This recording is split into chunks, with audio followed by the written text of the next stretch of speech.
What if today isn't just another day, but a precise harmonic echo? A coded signal of planetary rebirth. What if the cosmic memory of Earth and sky reunites now? As a sacred seed of future time is planted within us. We are living the fulfillment of prophecy,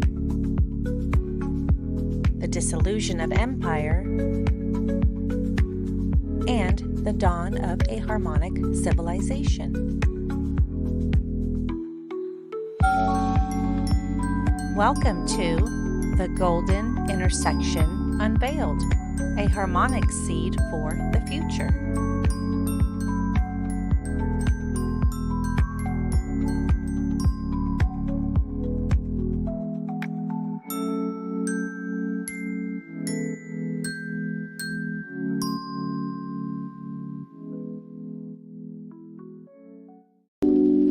Tune in with the Galactic Spin podcast and expand your view.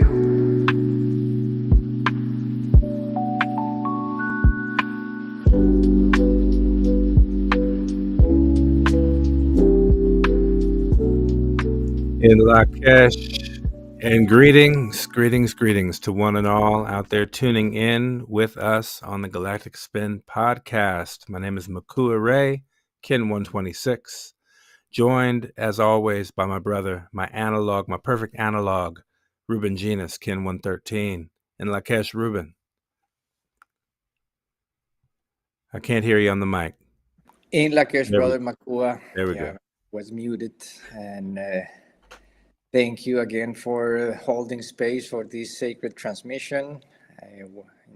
One more, our 30th episode. We're so happy that we have come this far and that everything is aligning with such grace and such amazing orchestrated choreography towards the golden intersection. So grateful also with everyone tuning in now or in the future.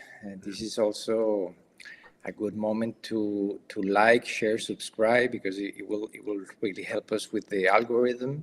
That's right. And also grateful for our team for reaching this milestone, and with everything that is happening on Earth. Such a beautiful artwork that we have crafted during these 30 episodes. So Wow. Thank you so much. What a beautiful weaving, as you said, and definitely big shout out to the team, and especially to Ishel for that opening video this evening.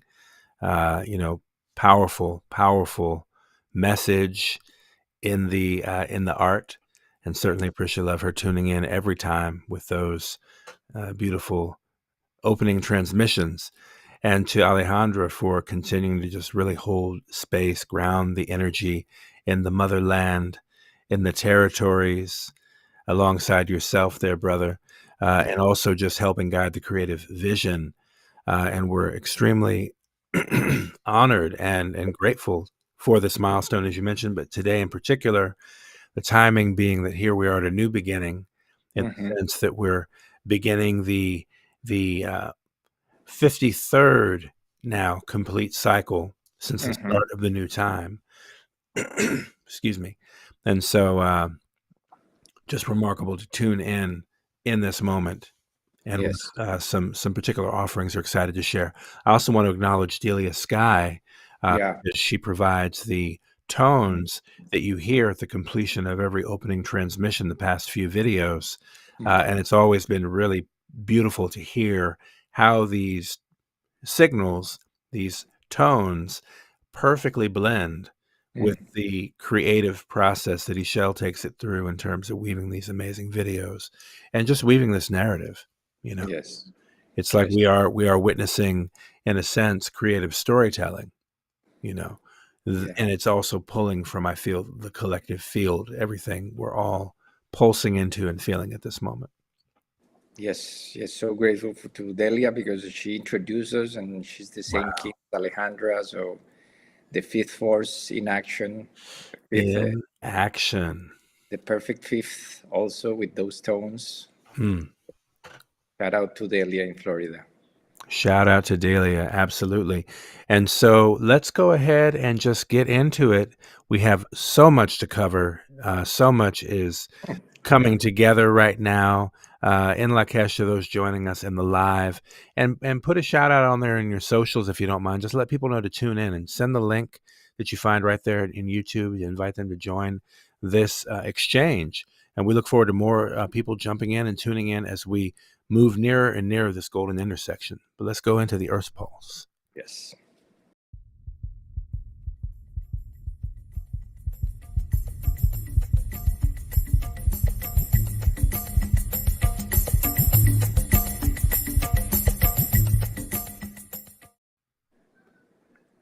Thank you, brother. I'll let you do the honors here as we set the stage.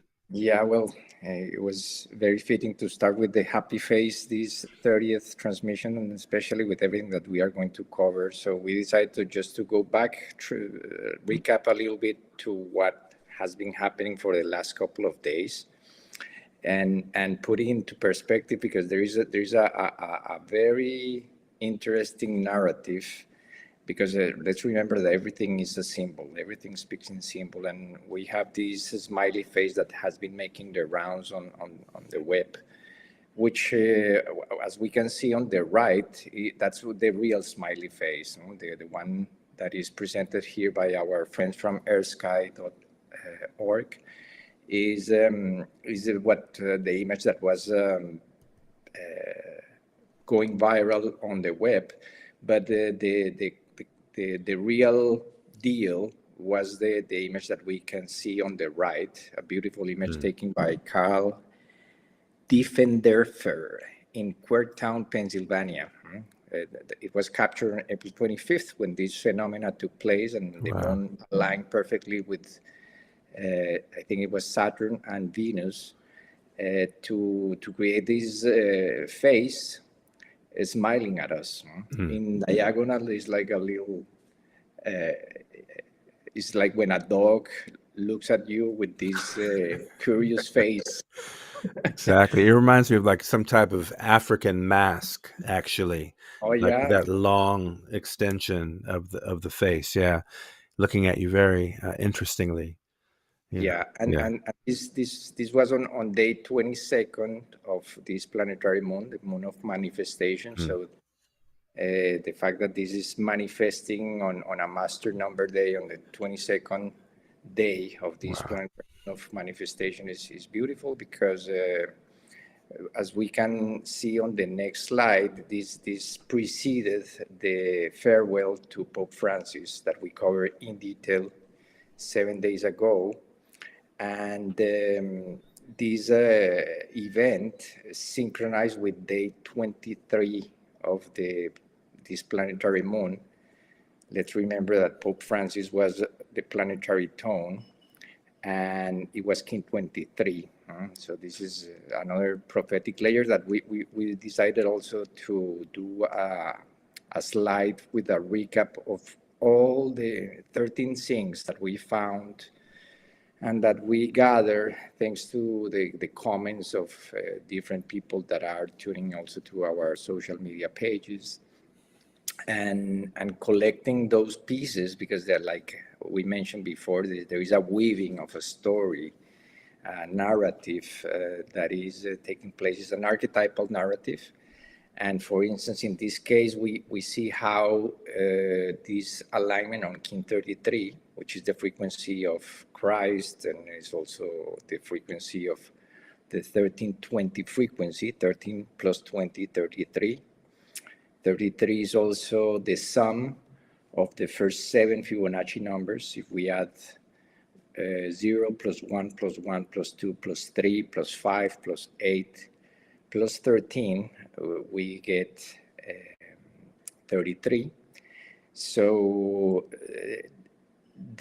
not only that, but it also aligned with a future marker, which is the closing of new Sirius cycle 1, or the first cycle of the new Sirius cycle chronology that started on July 26, 1987. Kin 34, and that will close in 20 solstices, which also is 5,200 days.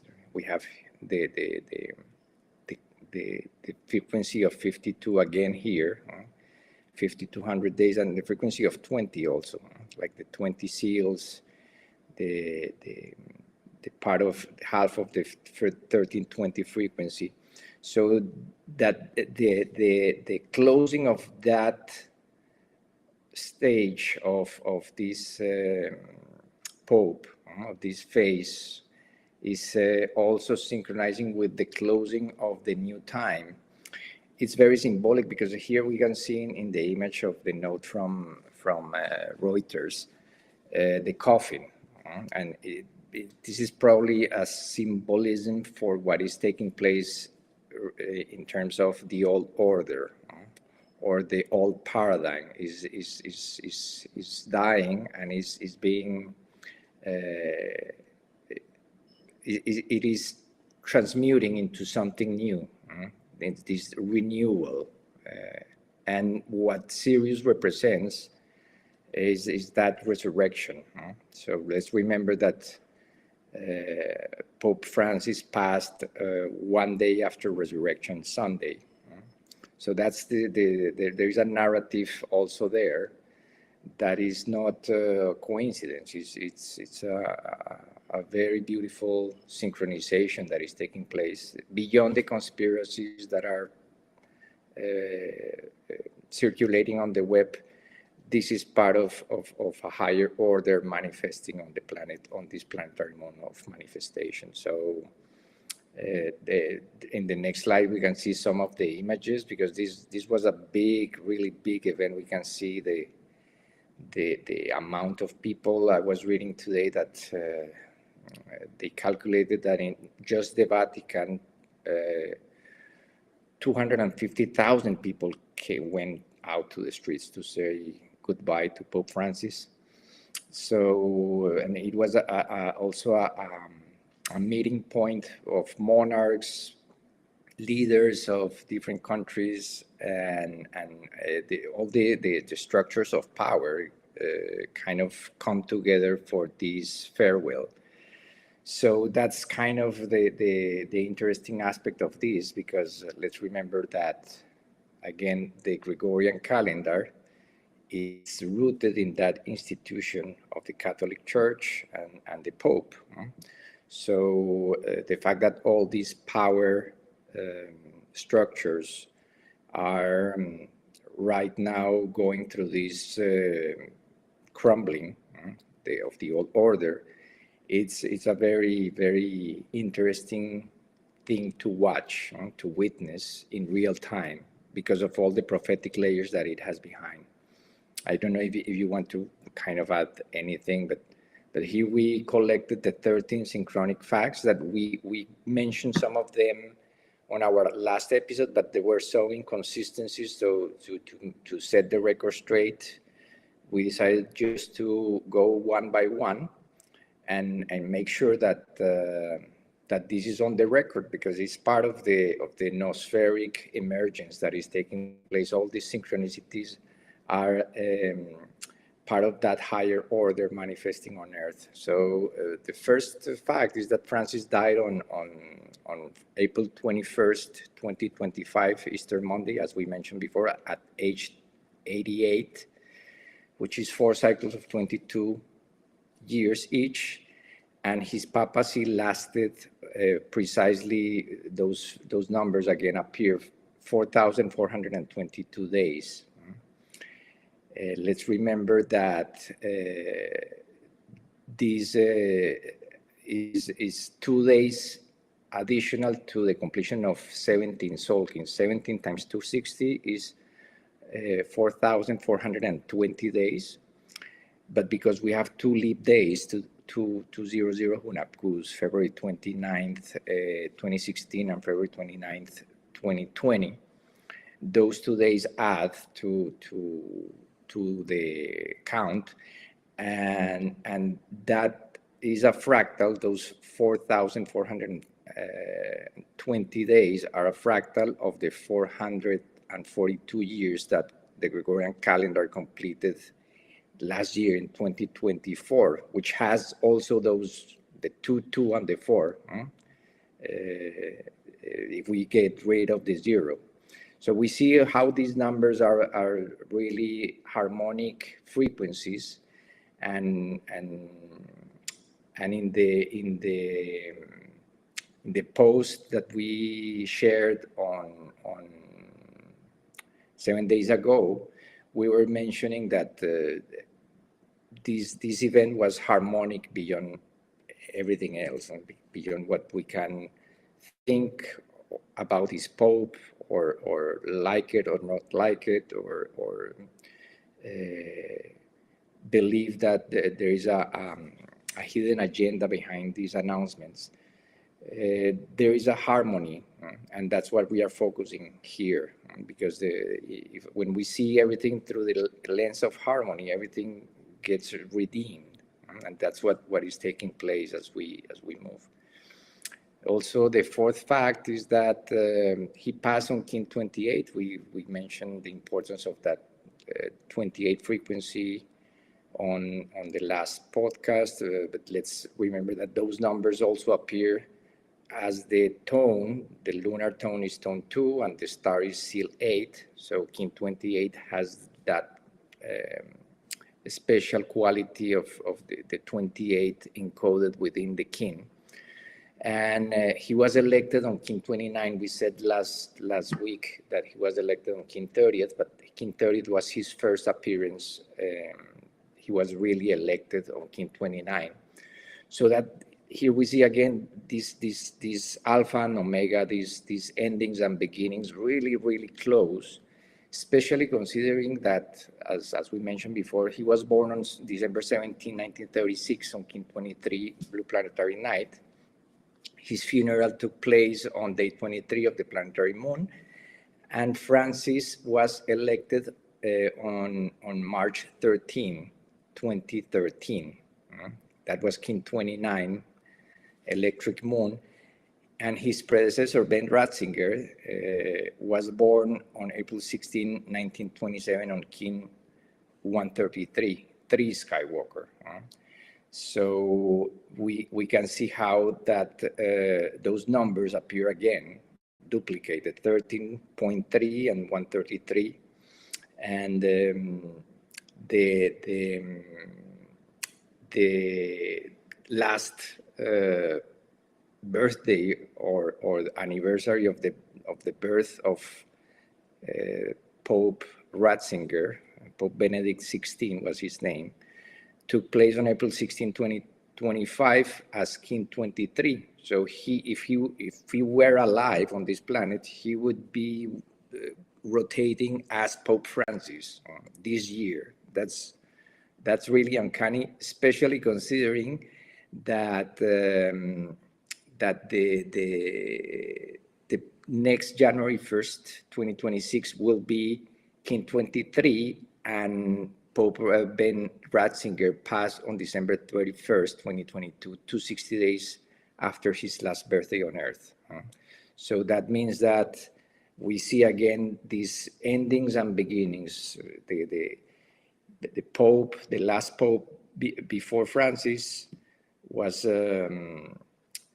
he passed 260 days after his last solar return on December 31st, and the next day, January 1st, will be this coming year the signature he will be holding if he were on planet Earth. And on the 10th numeral, we have that Francis passed on Kin 163, the year of time 2013, the eve of galactic synchronization. That was the exact 0 point of the 52-year cycle, the new Sirius 1, that is closing in 5,200 days. That means that his signature, or his last birthday, synchronized with that 0 point, or that day of universal forgiveness, which is the year of time. And it was precisely on the year of time 2022 when Francis asked for forgiveness to the indigenous peoples in Canada for the broader history of the Church's actions, including its involvement in colonial policies and the mistreatment of various groups. There is a merit on that, recognizing the errors. And the only error he was not correcting was the error in time of the Gregorian calendar. But it's really important that on a humanitarian level, he at least apologized to a group of indigenous peoples and took that opportunity to apologize to other groups around the world. And the last two facts is that Francis passing on April 21st synchronized with the 99th solar return of Queen Elizabeth II. So we see these two archetypal figures of one masculine, one feminine, representing the old order synchronizing, especially considering that his funeral on King 33 synchronized with Queen Elizabeth's 139th galactic return, 139th Solkins, she will be completing if she were alive. It's just uncanny, the synchronicities are just, Yeah, especially because it's the 99th anniversary. She was born 1926, April 21st, 1926. So she would be 99 years, which is 33 times 3. Right, and he's 88. So, there's also an interesting alignment there, the 33, the 22, there's this whole array of so-called master numbers, which represent a higher order in a sense.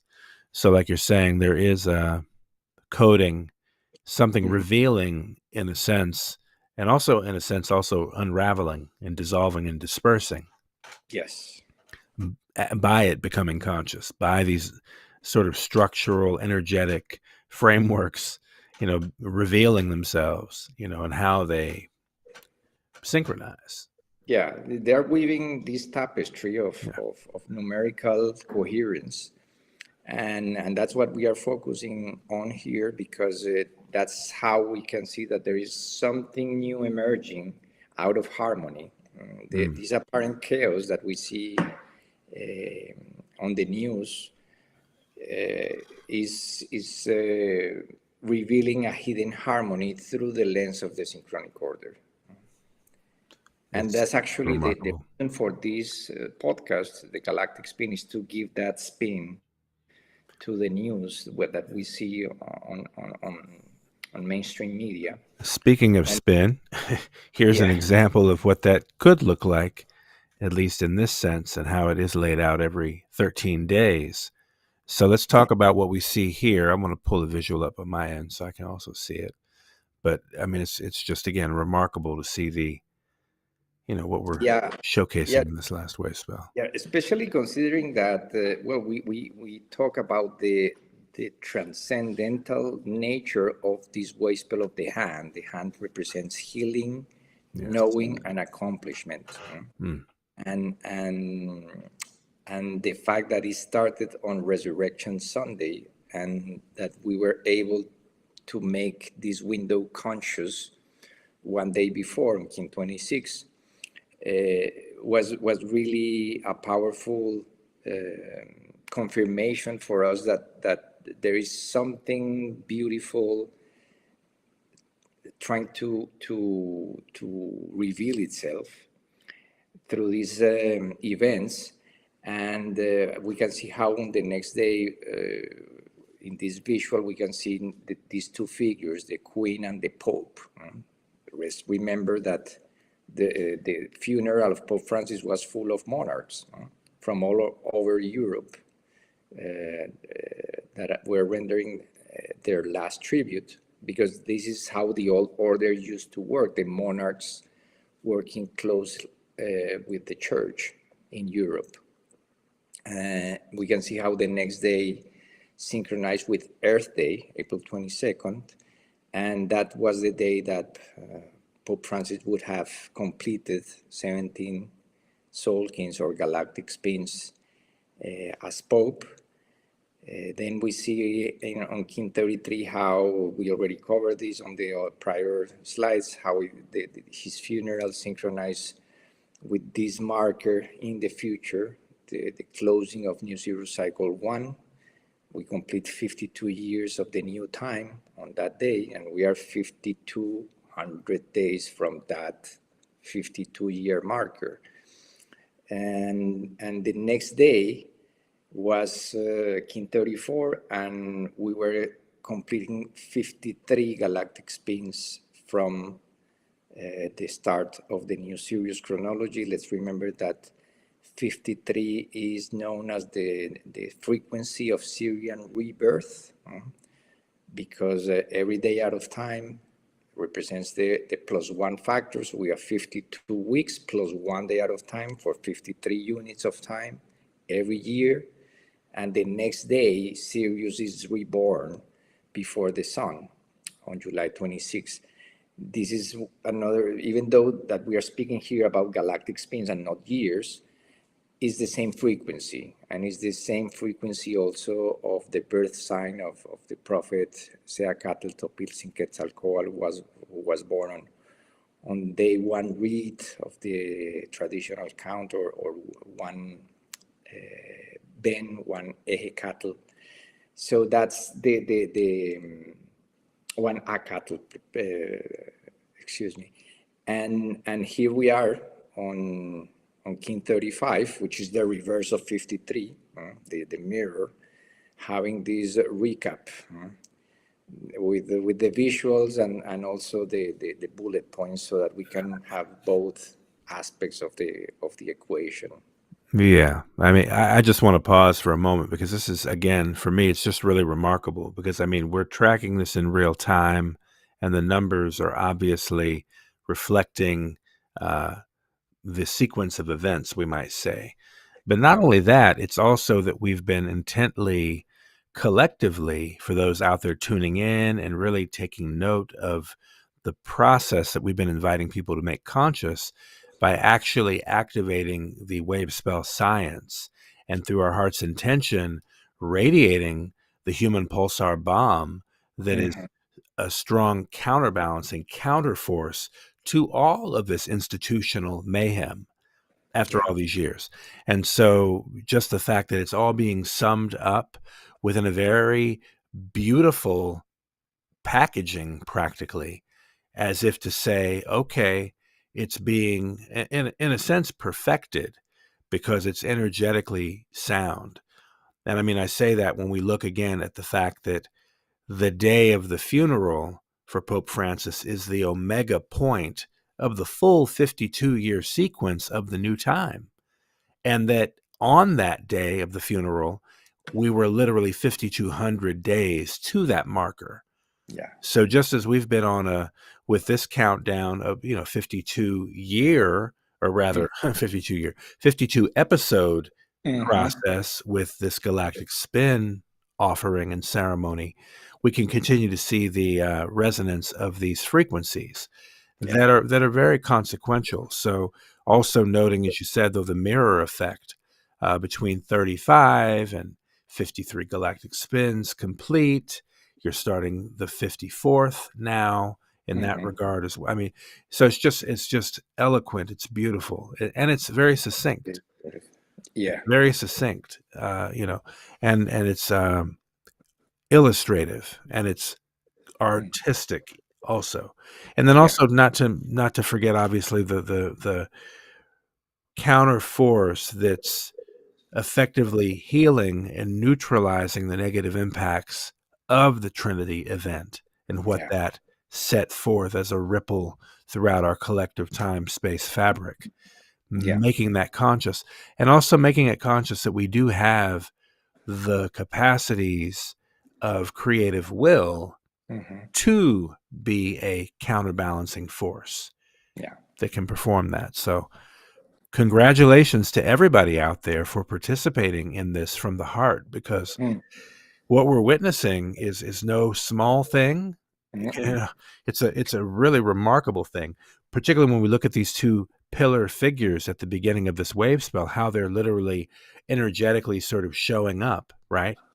the arrival, the passing, the alpha, the omega of such, and then we're looking at the synchronization into the time shift directly illustrated in terms of the wizard's count and what that means, what that meant 53 Zolkins ago, what that means even today. In this particular wave spell that was initially made conscious in the year 1992 as an activating possibility. So the fact that it was made that conscious back then, and let's bear in mind how many years ago that is. Since this was initially introduced. 23. No, 33. 33. Right.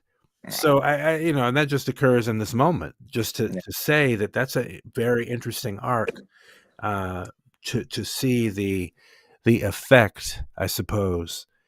It's when we look at this concept of living prophecy, for example, when we comprehend the narrative that is communicated through the Telektonon prophecy, specifically, we begin to recognize the counterbalancing effect of these time codes and what their particular purpose is meant for, in terms of giving us these guideposts and these modulators, if you will, for navigating this course.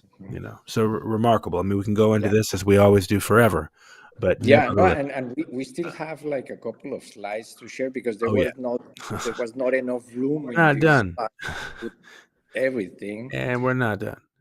and we learned today, because I knew that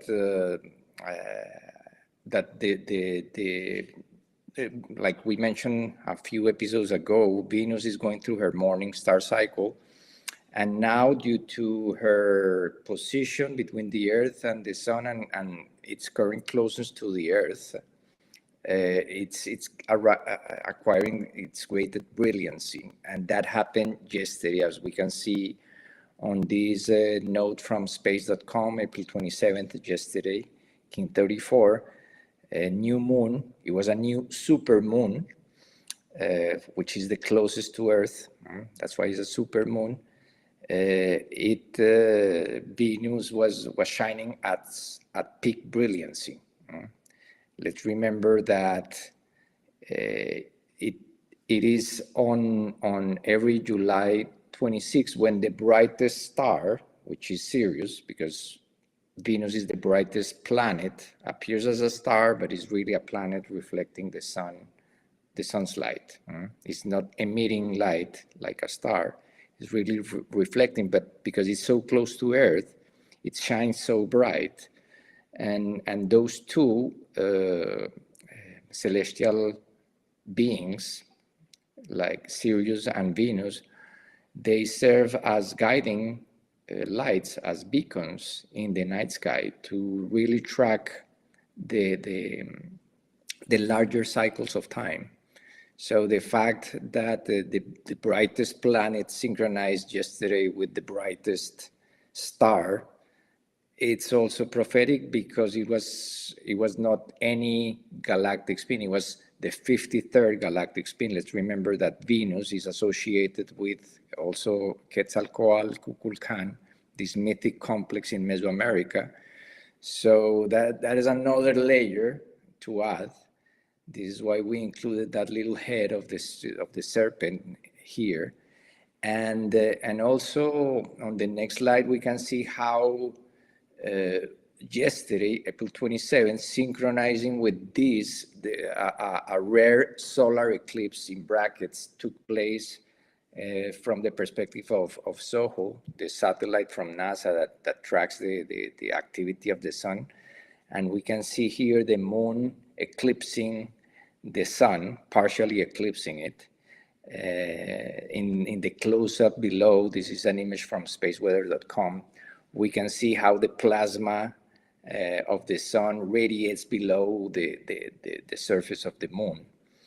And this is of even more special significance, symbolic significance, because today, as we see on the next slide, we saw this blackout over Europe.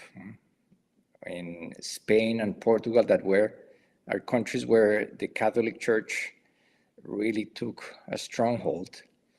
And there were, you mentioned that there are parts of France, regions of France that were affected. France as well. Yeah. I mean, stronghold is saying it lightly.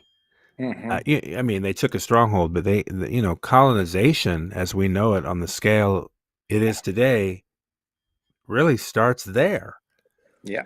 So that's ground zero for literally what we are fractally counterbalancing right now, intentionally, like in tandem with the Earth.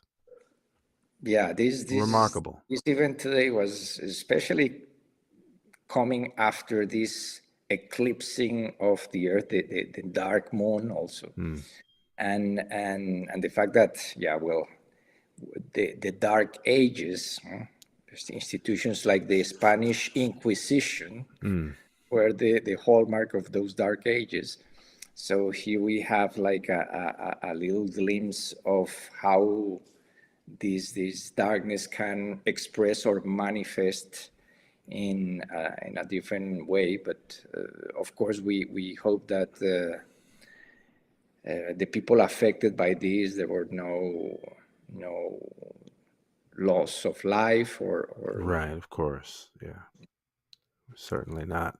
I mean, I know it was a grave inconvenience for people, obviously.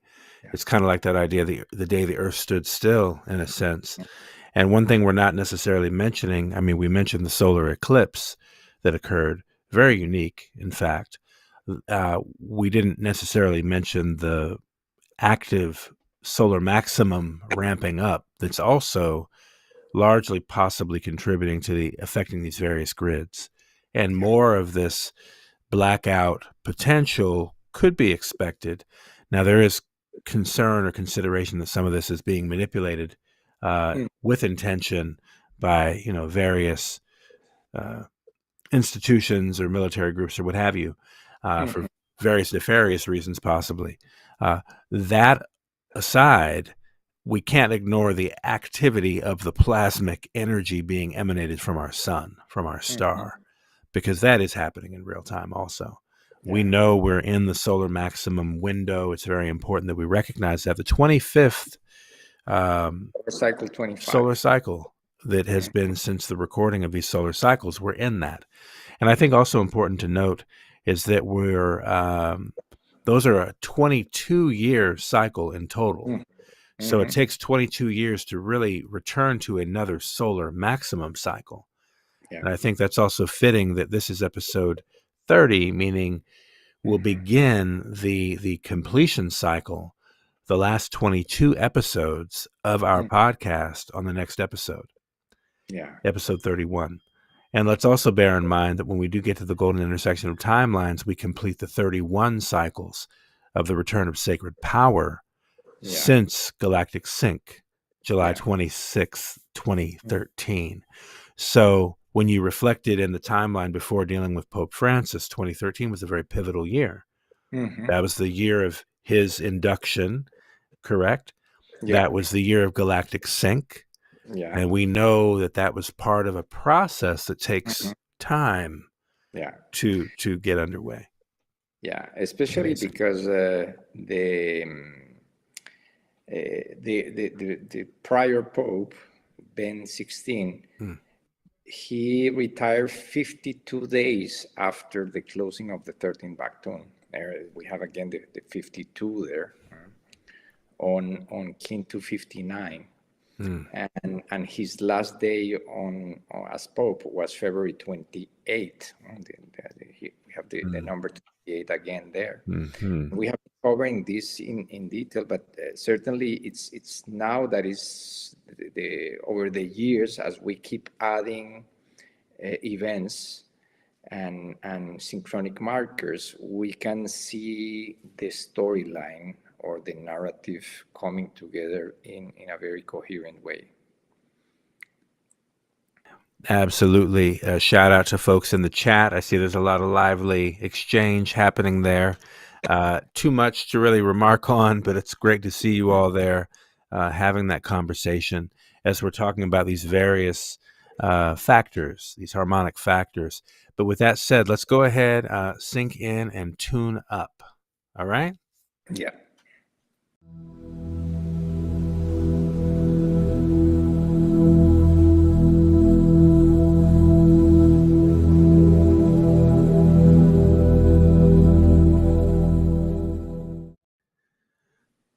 Indeed, here we are navigating this blue rhythmic storm year, and what a catalyzation experience it is turning out to be. I mean, this is really remarkable.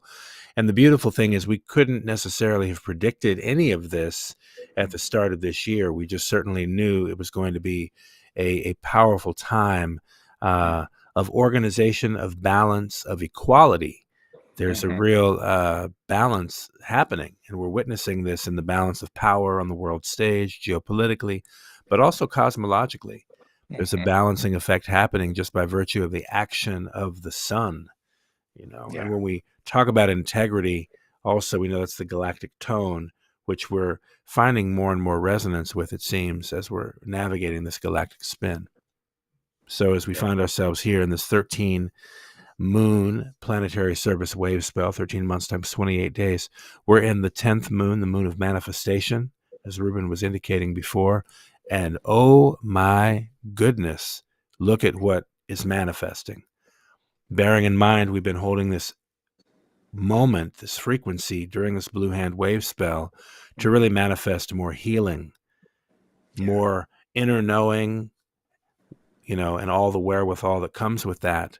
To really hear, you know, be here in the fullness of our purpose. So I would say the moon of manifestation is spot on in this process. Yeah, especially considering, like as we see on the next slide, that this entire planetary service wave spell is a fractal of the human wave spell of free will and wisdom, and this planetary moon corresponds to the red planetary dragon, which is the archetype of the guardian of the memory, or the primal mother. And the energy of birth and nurturing. So we are seeing during this resurrection window that energy really express as these cycles that are ending and beginning, and the fact that we can also equate this planetary dragon to this resurrection of the earth. We mentioned that Pope Francis passed one day before Earth Day, and that this resurrection was really the resurrection of the earth as the Nosphere. Exactly. Especially when you consider the suppression that has existed under the domination code of the church, that, you know, treating the earth as a domicile, you know, to dominate, to subjugate. And that is part of what's being released off of the planet. That's not a frequency match for Earth in its own evolutionary course. And I think that's also one of the reasons why these energetic anchors and the representation of such have had to reconfigure, in some cases, kind of like leave the planet with, you know, carrying the baggage. I can't even begin to imagine as a human soul the amount of emphasis or focus. I mean, you're not getting much more popular on the planet than somebody like the figure of the Pope or the Queen of England, for example. So you can't imagine how much energy they're just focused in, you know, with worldwide focus from a variety of people with a variety of, you know, thoughts, we'll say, you know, just unbelievable. So at the same time, that type of concentration is completely abnormal. It's like, it's completely perverse, like, frankly, like, it's just mind-bogglingly out of order, you know, in that regard. So that's what we're also seeing with the fall of Babylon, is we're seeing the fall of these, effectively these crystallizations of that in these human forms. And what's giving rise in its place is the true crystal tone of cooperation versus domination, subjugation. We're really moving into the frequency pitch of planetary cooperation, crystal tone cooperation, which is a welcome shift by far. Yes. And on the next slide, we can see how all these events that are transpiring during this last heptat of the moon. This is the 40th week or heptat cycle of 7 days of this year.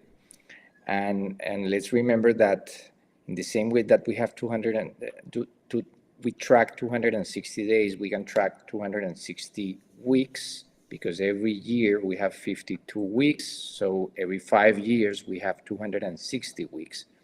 And according to that count that we started 3 years ago already, this entire week or heptat is coded by none other than Kin 144, the 12th number on the Fibonacci sequence, the day corresponding to the revelation of the telectonon prophecy of Pakal Bhutan, also connected to July 26, 1993, the moment when Jose Arguelles started to receive the transmission of this prophecy that was grounded here in Mexico days later, and that gave birth to what we are doing today, really, and what we are making conscious, really. So we can see here how what we see on the left is the cover of the telectonon with the sarcophagus lid of Pakal Bhutan, the ancient sage and king of the city of Lacamha in Chiapas, now called Palenque. And it's connected actually to the start of the new Sirius cycle chronology, because the revelation came precisely 5 years after the 6 years after the start of the count, 1987, 1993. So that started Kin 144, what was called the 7 years of prophecy from 1993 to the year 2000, the millennium, and then closed those first 13 years of the new time in the year 2000. That led us to the second half of that in the year 2013, that closed on the out of time, Kin 163, blue resonant night, the kin that was transiting Pope Francis. And this is how we can see these endings and beginnings again at a fractal scale. This is what we call fractal time compression. So these are nested cycles or frequencies that when we do these readouts together, they weave even more coherence.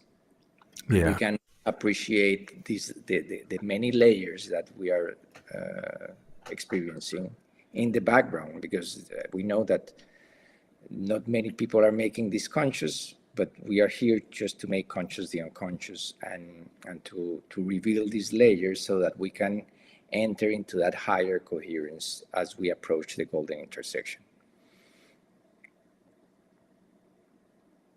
Yeah, and well, this is the same. It's worth revisiting just as part of our synchronization process too, I think. But just to kind of put the illustrative marker on where we are at this moment.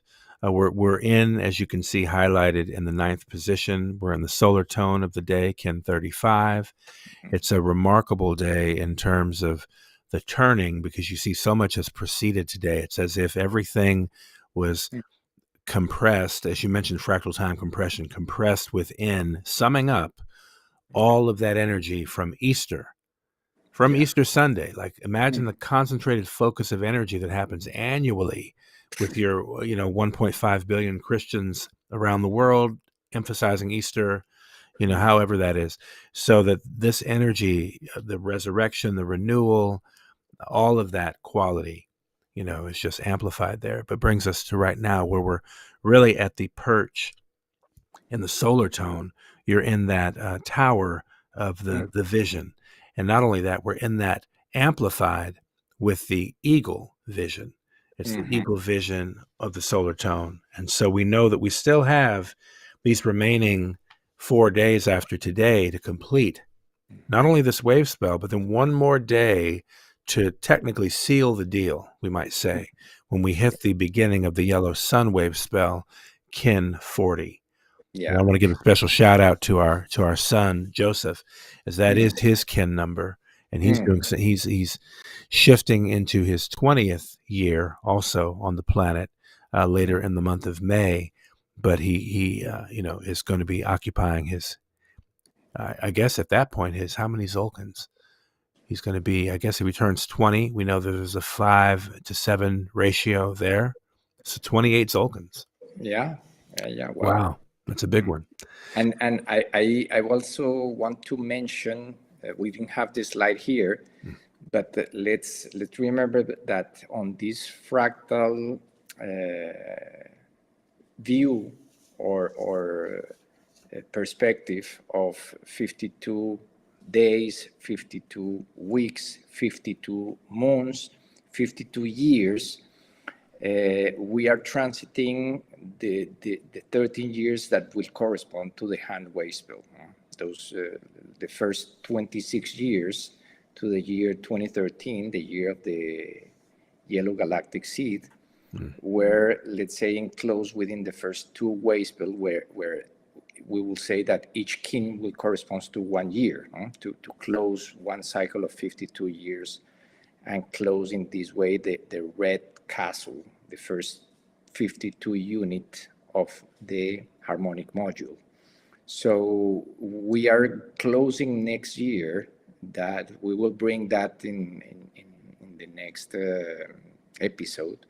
But if people have their almanacs, you will see that we did like a comprehensive infographic with portraying those cycles, and as we close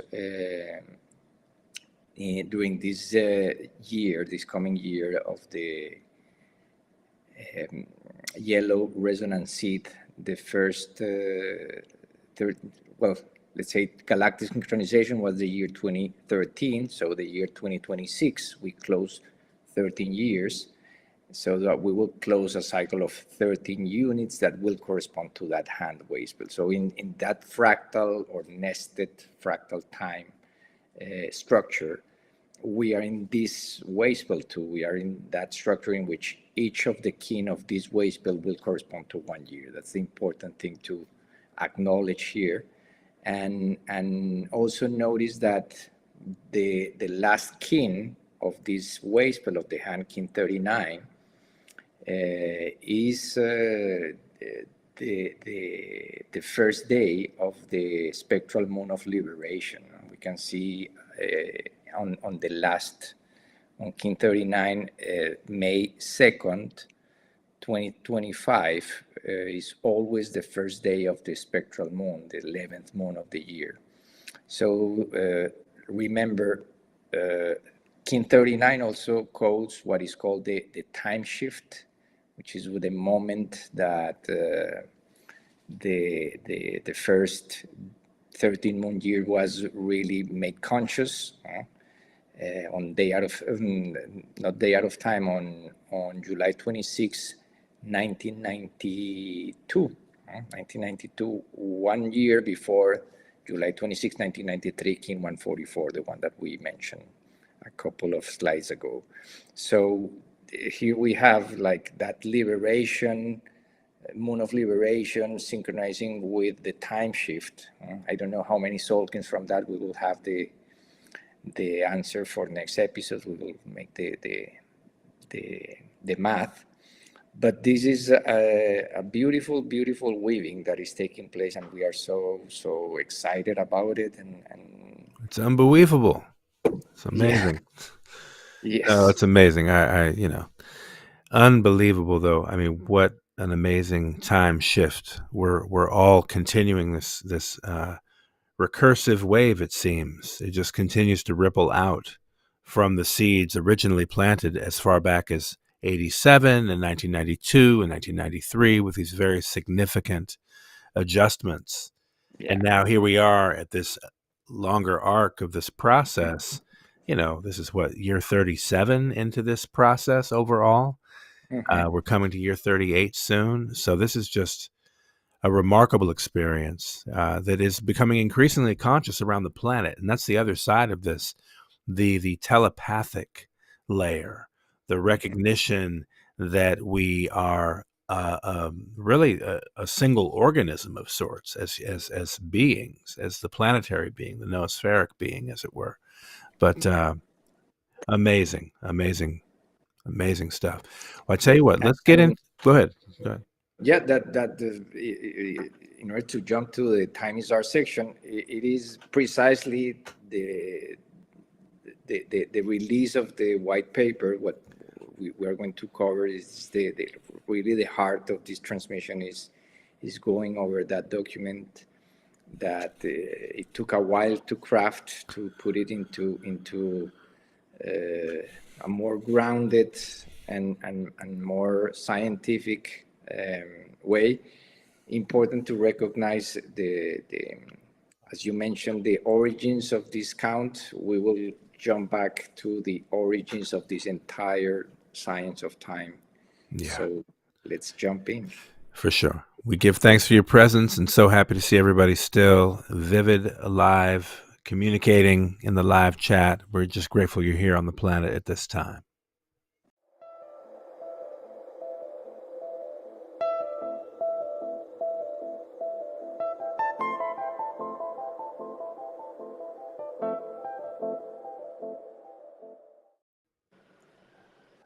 So, as you were mentioning, we have, by grace, arrived at a bit of a milestone in our work together over all these years, and in particular as it relates to the run-up to the golden intersection of timelines. And I'll put a link in the chat as well for folks that haven't had a chance to see this document. But what it is the golden intersection of timelines white paper that we were guided to craft because we really wanted to ground this information on the basis of the science related to it, as well as the art and the spirituality, really embodying the fullness, the intention of the banner of peace and what that really represents and why that even shows up in such a prominent way in this work. As you will see, I'm just looking for the link here to make it easy for you all to go ahead, because it might be nice if you don't already have it. Obviously, it's available for public access that you can go view it. Let me pull up the link, though, just to pop it for people into the group chat. So that way you can check it out along with us if you wish. Give me one moment. And I just want to say congratulations as well to our team. This has definitely been a collaborative effort through and through with our 260 pod, being Ishel and Alejandra, really on the creative tip, helping Rubén and I ground and beautify this message and this recognition, this observation, this discovery.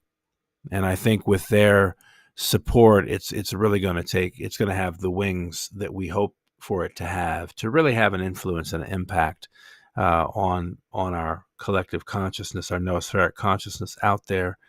I have too many things open in front of me, though. Makes it hard to find the link. So here we go. Without further ado, let me pop this over here in the group chat so that our folks out there can have it. And thanks again, everybody, for tuning in with this. Go ahead and see if you want to download it and follow along.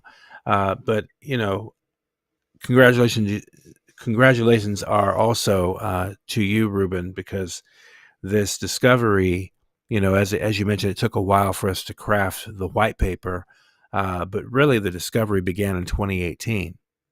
when you made the discovery. So I'd like to even, in fact, ask you to speak a little bit about that timing for you, just to give context to, how the discovery even came about, and then we can get into elaborating on what's in the contents of the document.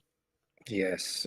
Well, let's remember, I think it's important that we go back to the year 2016 when we decided to launch a petition to change the calendar and use that window from October 4th to October 15th as a window of opportunity to speak about this and to speak about the importance of those 10 days that were lost in time, and create like a series of articles and posts about what happened, especially because that year the Saudi Arabia adopted the Gregorian calendar, was the last country to adopt it, just to pay lower wages, also because they were using the Islamic calendar. It's a lunar calendar of 354 days.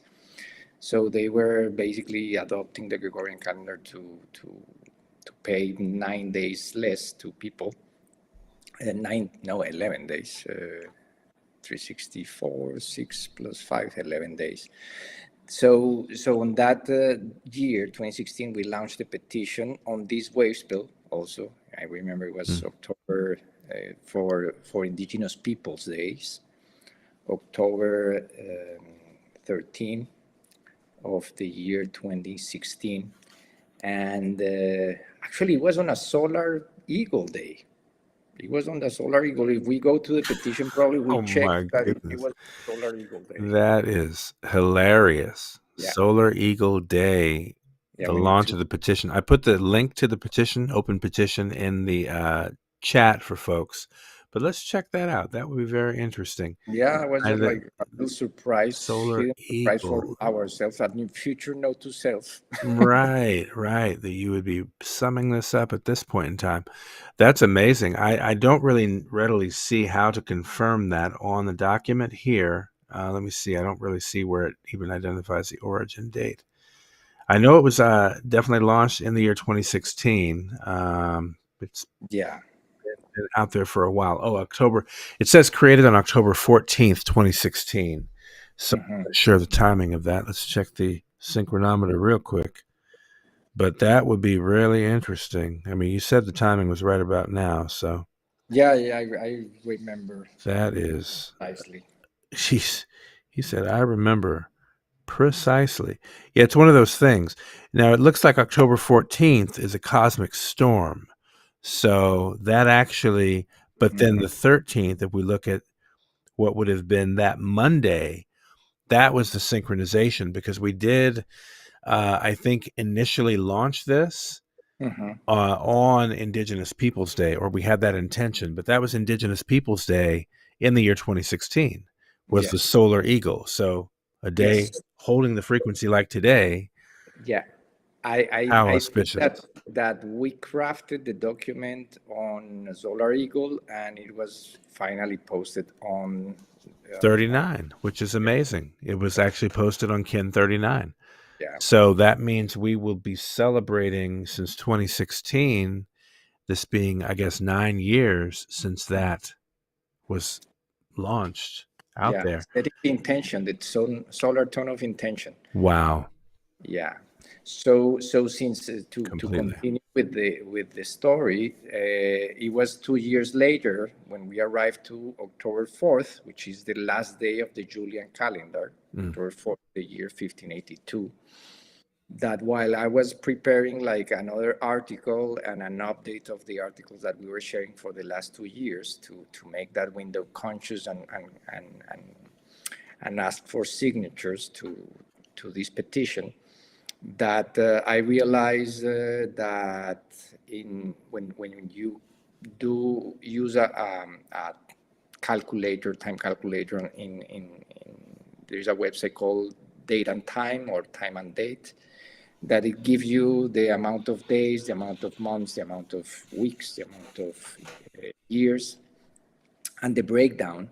And I realized that the amount of days was really close to the golden number, because this is a number that I have been working with for quite some time already. The mystery behind that number 1618033 to the infinite. And I said, well, this is really interesting that we are approaching that frequency. I wonder when are we going to reach the exact date? So you can use a time calculator also to add dates. So from day zero. So I took October 15, 1582 as ground zero and added the golden number, and bingo, it was October 14 and 15, because it depends when you start to count, really. If we take October 15, 1582 at day zero, so it makes a unit of difference. But the point is that the discovery was that every 443 years, we complete one golden number, or a fractal of the golden number in days. Yep. 161,803 days. Yep. So that was like, because we were in 2018, we were exactly 7 years from that marker. It really made an imprint, especially because October 4th, 2018 was Kintu 39, Blue Overtone Storm, what we had together. So the petition and the launching of the petition 2 years before made way more sense back then, and that we were not fooling ourselves, so to speak, into dreaming that this is possible, but that we were really following our hearts and a guidance. Yeah. I cannot even explain. Yeah, it's hard to explain what it is. Yeah, I call it telepathy personally.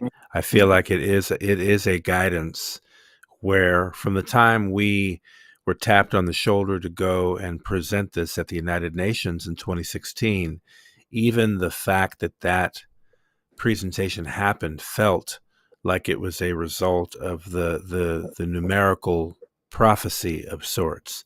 Yeah. Because for us going into that particular experience, we, prior to it, recognized that we would be there at 1,328 years since the dedication of the very tomb of Pakal Votan, from which these codices actually are communicated. Yeah. It's called the Temple of Inscriptions. So these inscriptions, as for example, the 13 clear signs around the tomb lid, as one example of some of those inscriptions, it sends or transmits, basically a guidance, as you said. It's the same guidance that brought the person who actually recovered the tomb of Pakal Votan in a very clear way. It's the same guidance that brought him there to recover that and to find the Earth Spirit speaking tube, as if telepathically through some subtle form of profound communication that came about. And I think the very same thing about the elegance and the nature, the slow, gradual, yet persistent and consistent nature through which this has revealed. Yeah. So you mentioned 2018. We go back to the story 2016 before then, a little bit before then, and we mentioned this loosely earlier, that Delia Sky actually introduced you and I. And that was in the year 2015, which was the preceding event that really was the antennas for peace and the amplification of the banner of peace antennas around the world, inspired by the Banner of Peace movement, and the same organization that honored Dr. Arguelles when he was yet living, with the Banner of Peace medal, if I'm not mistaken, or an honor, pretty high honor as far as that's concerned. And for folks who have been following this work long enough to know that the banner of peace, and as we've talked about in previous episodes, is an emblem, symbol that represents the encircling of art, science, and spirituality by culture, or creating a culture of peace and preservation and protection for the humanities and for the cultural, creative, artistic memory of humanity itself during times of conflict. And this was codified in a peace treaty that is still binding to this day, actually, 90 years later, as we remarked earlier, last wave spell, when we crossed that 90-year point on what is April 15th, 1935. So we mention this just to say that this entire work has been a beautifully woven thread that goes back, at this point, decades, certainly preceding us. We've just been fortunate to find our way to vibrate into resonance with this effort to kind of receive a baton of sorts, which, I do agree that point really did happen when you and I were connected in 2015. And we also go into this in the white paper a little bit with reflections on this story that we're now sharing. So there's a good one-pager in there that just kind of sums it up. But just so folks understand, I got decoded initially with this code or this information. I learned my galactic signature in the year 2000 on my birthday. And so I was becoming my perfect challenge power that year. I was stepping into my solar warrior year that year, age 26. And I got decoded, and that set in motion for me a creative path for up until now, frankly. But that really was a grounding rod for the frequency I knew I was meant to occupy in my adult life, in my creative life, in my so-called career path, if you will. And that led me to learn about the foundation for the law of time more deeply. And this was really at the time when there was a world 13 moon calendar change peace movement. This was around the year 2000, 2001, when the movement had just been initiated at that point of its evolution. What had been the discovery of the law of time years before had evolved into the time shift, as Rubén mentioned, which occurs in 1992. And then 8 years later was and then also that 7 years of prophecy, what would be 93 to 2000, then birthed what would become the world change, 13 moon calendar change peace movement, basically. Now, at some point in a couple of years into that effectively, dissolved in terms of that particular approach, and things shifted. Yeah. However, a certain seed was planted in my consciousness that I could never quite shake, even though there was a more elaborated esoteric path opening up and people really interested in the deep spiritual, high spiritual sciences. There was always a fundamental, something poking me almost. Yeah. And I realized over time that it was just this unattended issue of the calendar. I couldn't let it go, because once you learn about the impact of a calendar on your consciousness, and it effectively, the recognition of that unlocks something in you, you just can't ignore it anymore. It's just, I can't revert to anything I knew before at that point. So I was still driven and compelled, even though the movement to change the calendar at that point had seemed to disperse. I was still very compelled. And the Foundation for the Law of Time continued to produce and provide for folks out there in the field like me pocket calendars for free and send them for this event or that event. And years later, at basically 2012, 2013, I became involved with this group called Nexus, which created the opportunity, which led to us being able to present there in 2016. Which at that point, that's obviously several years into this process. In 2011, I was compelled, upon learning about Jose's transition from the body. The date in Gregorian was March 23rd, 2011, when he transitioned. I remember feeling a very deep resonance that we didn't have a presence really online at that time for galactic synchronization. Because for those of us in that movement, we were obviously aware of December 21st, 2012, and that was an important marker. But that wasn't like the final show. We knew of something called Galactic Synchronization coming July 26, 2013, that was the complete shift and anchoring into the new time. That is half of that 52-year process, And so I was very compelled, really telepathically again, to establish the Galactic Synchronization Facebook page in collaboration with the Law of Time and Jacob there in their offices, to effectively ensure that we began to have a presence online to commemorate galactic synchronization. Now, somewhere in that process, I know, Rubén, you became involved with Foundation for the Law of Time directly. This is after you became decoded by our brother Jason, and had that adventure that led you into the inner circle of sorts, the inner sanctum in Oregon. And, that's where our energy first crossed before we even knew each other's name or form. Yeah. God works in mysterious ways, and I received I was reminded of my galactic signature on October 13, 2011, by our brother King 67, Blue Lunar Hand. And I didn't knew at the moment that day was going to shift my life in such a drastic way, because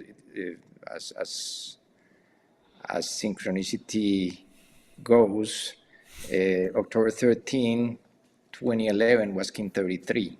So I knew, because of the information that I was receiving that day, that something important was being given to me, especially after having translated for Dr. Arguelles back in the year 2010 on his birthday here in Yucatan, in Cancun, at the Prophets Conference, where Delia was also part of that.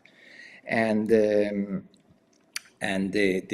fact that over the years, that date revealed more and more layers of synchronicity, being October 13, the end of the Pictun, the 20 Bactun cycle will end on October 13, 4772.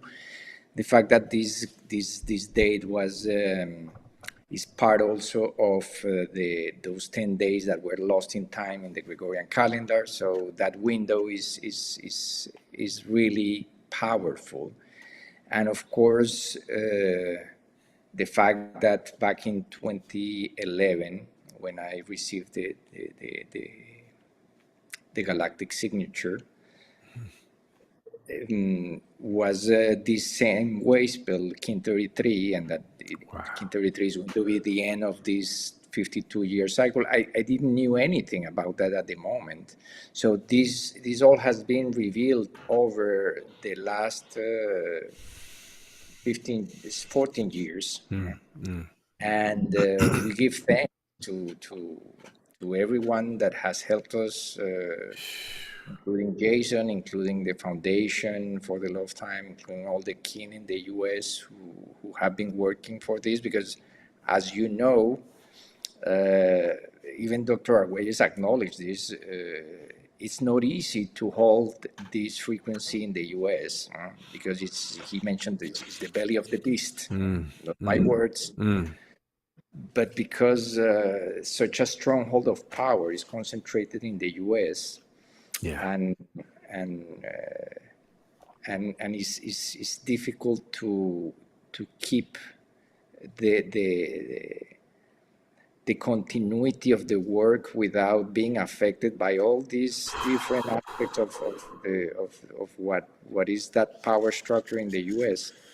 Well, this is especially important for us to keep doing this work. You being in the US and having the opportunity to go to the United Nations to put the word out, even though we were not received with the receptivity that we wanted. But That wasn't the purpose. The purpose was just to plant the seeds, really and truly, and just leave a trail of breadcrumbs for people to figure out. Because people, even to this day, I mean, I receive messages from people who were affected by that then. And this is a lesson in life. You'll never, ever, ever be able to quantify who you move, who you impact. Don't even worry about it. Don't even bother trying to think about it. That's not the job. That's not in the description. The real job is just to show up, offer the gift, release it with love, and keep it moving. And that's really the way we have to approach this work, because like Arguelles's example, like Lloydine Burris' example in their sacrifice with trying to move the density of the Babylon system and break through that static with something truly new and dynamic. You never know. I remember actually going to a celebration of Indigenous Peoples Days in California when days before or after I was decoded. All the trauma, all the testimonies of Indigenous peoples have suffered because of the implementation of this domination code, and it's still happening. It's not that the work is not done yet. It's not completely dismantled. But I do think that something like this, for example, putting this on the record, does help to effectively chip away at that static situation. It really reminds us, fundamentally, that there is a different reality that we can access and that we can anchor. It's a real big part of it. I think what's interesting, too, is we do have the invitation to return to New York in a couple of months, where we will have a chance 9 years later. And there's something about the power of that number 9 coming full spiral in that regard, to be able to step back there in a new way, because along the lines of the release of this paper, we've also been really divinely guided, I believe, to make allyship with Indigenous communities and communities that are setting new precedents for the human family in terms of how we move forward in new systems. One thing that was seeded by our Arguelles, obviously, and we speak to that to some degree in the paper, is really this concept of holonomics. And that's a whole systems approach. And we know that the old system doesn't really value that in that sense. That's that system that we initiated talking about at the beginning of this entire podcast ceremony, the zero-sum game.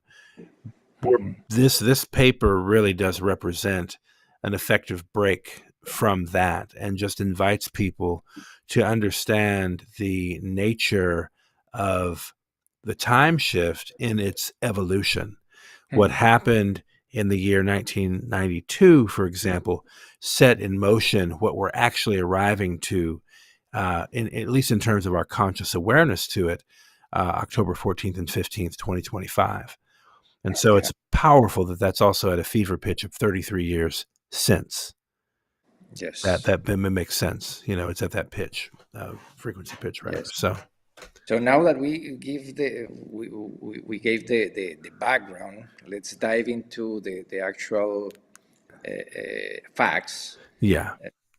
Because this is just anecdotes because there is a human story to all of these discoveries, and that's also an aspect that really captured me and engaged me when I learned about all the human side behind these codes, the human story, to bring these codes back into our consciousness, and what that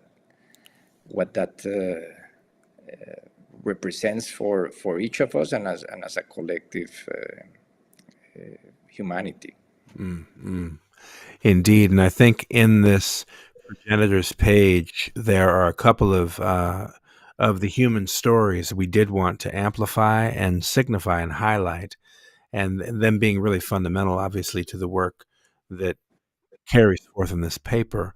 But one of them, and this is the reason we released a version 1.1. We initially released version 1 on Kin 33, and then one of our allies and guests reminded us of the very importance to ground the white paper distinctively with the scholarly awareness, what's really understood as the standard now across the planet from a scholarly basis in terms of where the Maya even derived the basics or the fundamentals for what then they evolved and created through in the evolution of their contributions, but that these things extend back to the mother culture that really anchored and introduced those codices originally.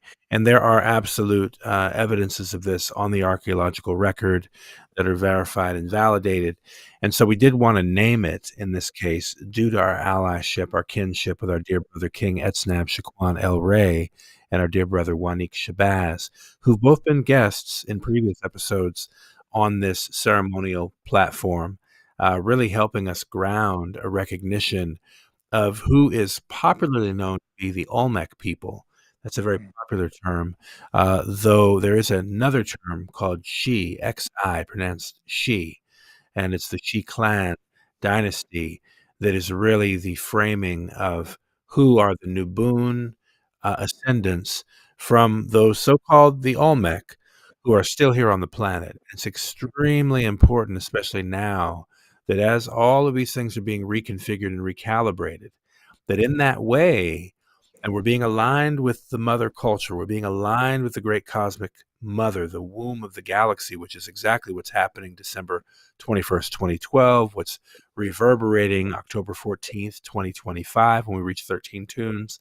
There's a recalibration and a recognition happening. And so we do enter the paper with that in regard. And I don't know if you wanted to add anything to that here at this note, but I can just elaborate unless you had something else you wanted to add. No, just keep going, please. Okay, and then in this introductory aspect as well, this preface or preface, the face before you had a face, we wanted to also make sure to ground and mention Jose Arguelles, kin 11, and Lloydine Burris, kin 22, as they are obviously the grounding for the new time as it relates to the galactic lens, the radial application of the Zolkin harmonic module. And so there's a beautiful bridge which emerges then from, as Rubén mentioned before, the primordial, the ancestral root, going back to the so-called Olmec, the Xi clan dynasty, still anchored here on the planet, with that elevation, the activation, the galactivation that was really grounded and presented through Arguelles and Lloydine Burris when they grounded the transmission of the dream spell calendar, and that we know that this has been a process now. And so what's interesting is we find ourselves sort of as a unifying element among all of them. And so this paper also is intended to show how these different inputs are not disparate and disconnected. They're actually a beautiful weaving that presents itself in reality across the timing, these timing factors, as really synchronizing, harmonizing in a whole new way. Yeah, and especially holding the symbolism of the banner of peace. This is the not only the union of art, science, and spirituality, but the union of past, present, and future. This is why it's so important to acknowledge the origins first, which is our past, so that we can really be present now and project ourselves into the future in a harmonious way, making conscious and recognizing all those who came before us, all our ancestors and all the people who have been working for this anchoring of this new consciousness, and be able to unify those three aspects of what we perceive as time: the past, the present, and the future, which is, at the end of the day, is only the present that we have. The future Yeah, exactly. I think I'm going to go ahead and just read directly past from is the gone. Okay, But in order to bring back the unity of those aspects that we divide time, it is important to use this framework, and that's what we have been trying to do. Is there is a timeline or a route in our ancestors. This is the ancient Maya and Olmec line of measuring time, and the system for the long count and the metrics that they use. There is the Gregorian calendar that we are using in the present, that we are redeeming, and there is the Galactic Maya system, which is like an all-encompassing system. It's not different from the traditional or indigenous count. This is something really important that we want to make conscious, because there is this perceived division that this is in a way disrespecting the original people's way of counting time. And what the world was really intending to do was unifying not only the ancient Maya long count and all the calendars of Mesoamerica, the timekeeping systems, but also all different calendars of the world, the Chinese, the Islamic, the Jewish calendar, and bring them back into a science and a compendium of knowledge that he defined as the synchronic order and the law of time.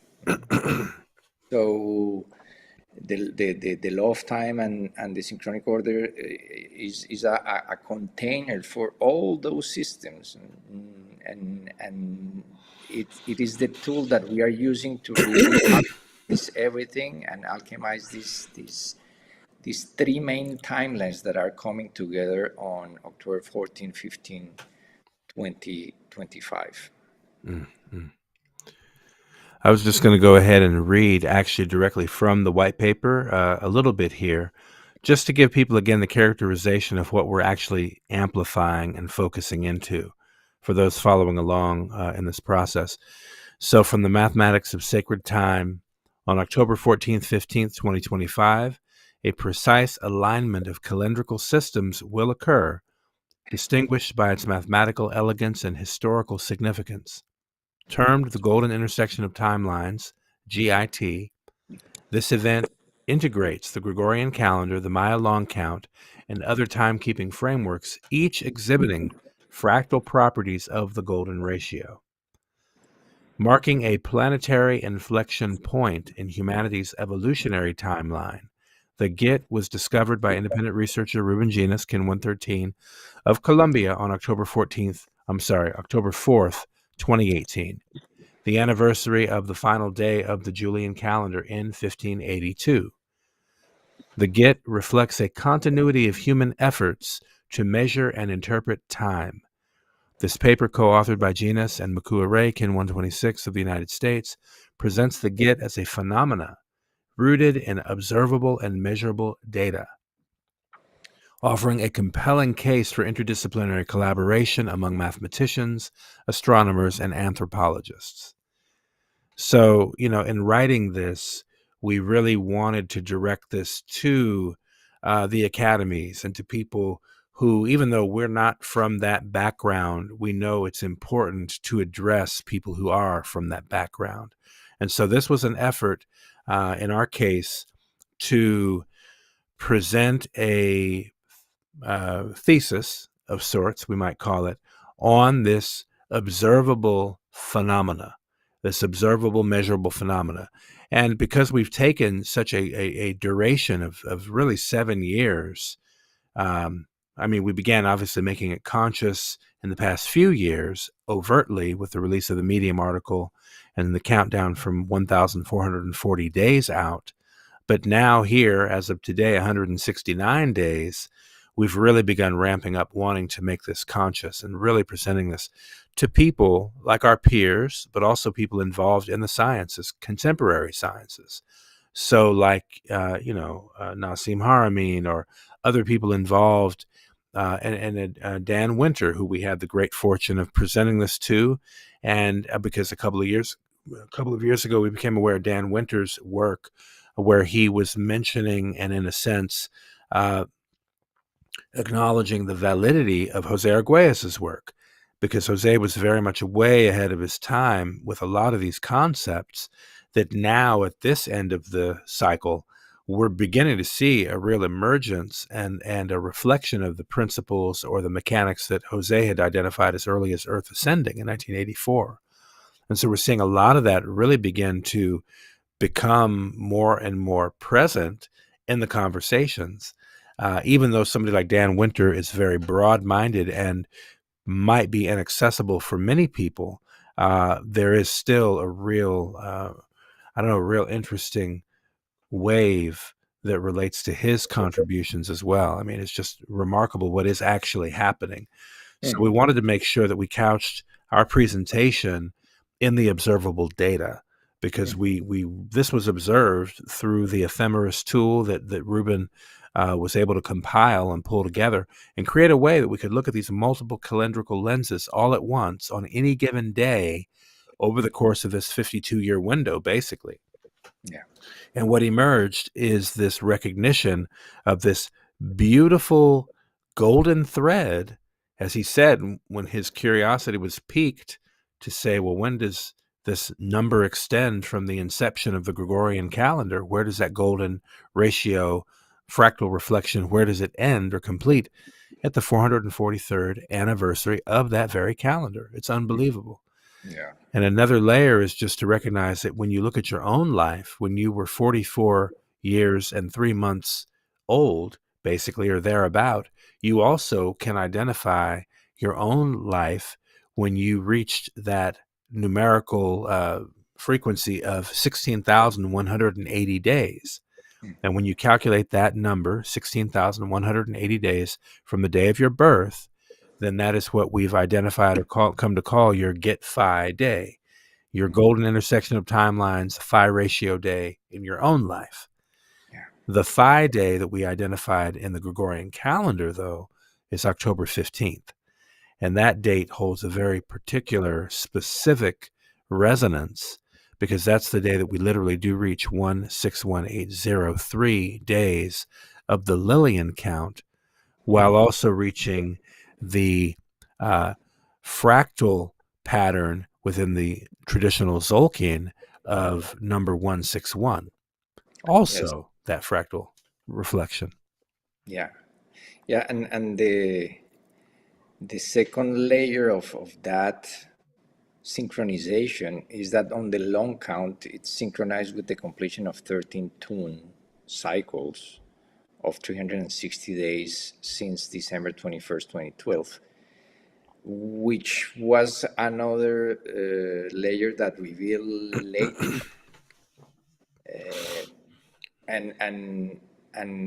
This is very similar to an archaeological discovery where you really find a piece of gold, and then you start to brush around it, and it's a treasure, because this is a mine treasure, really.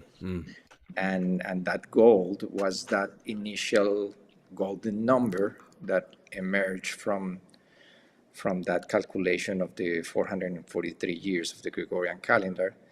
And the second layer was the fact that it was aligning with the ancient Maya long count with the marker 13.0.13.0.0.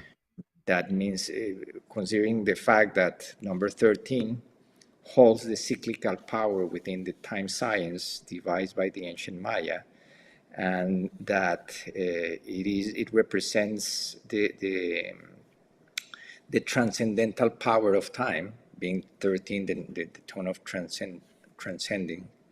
We really realized that there was something really special happening here. So the more we dig, the more gold we were finding.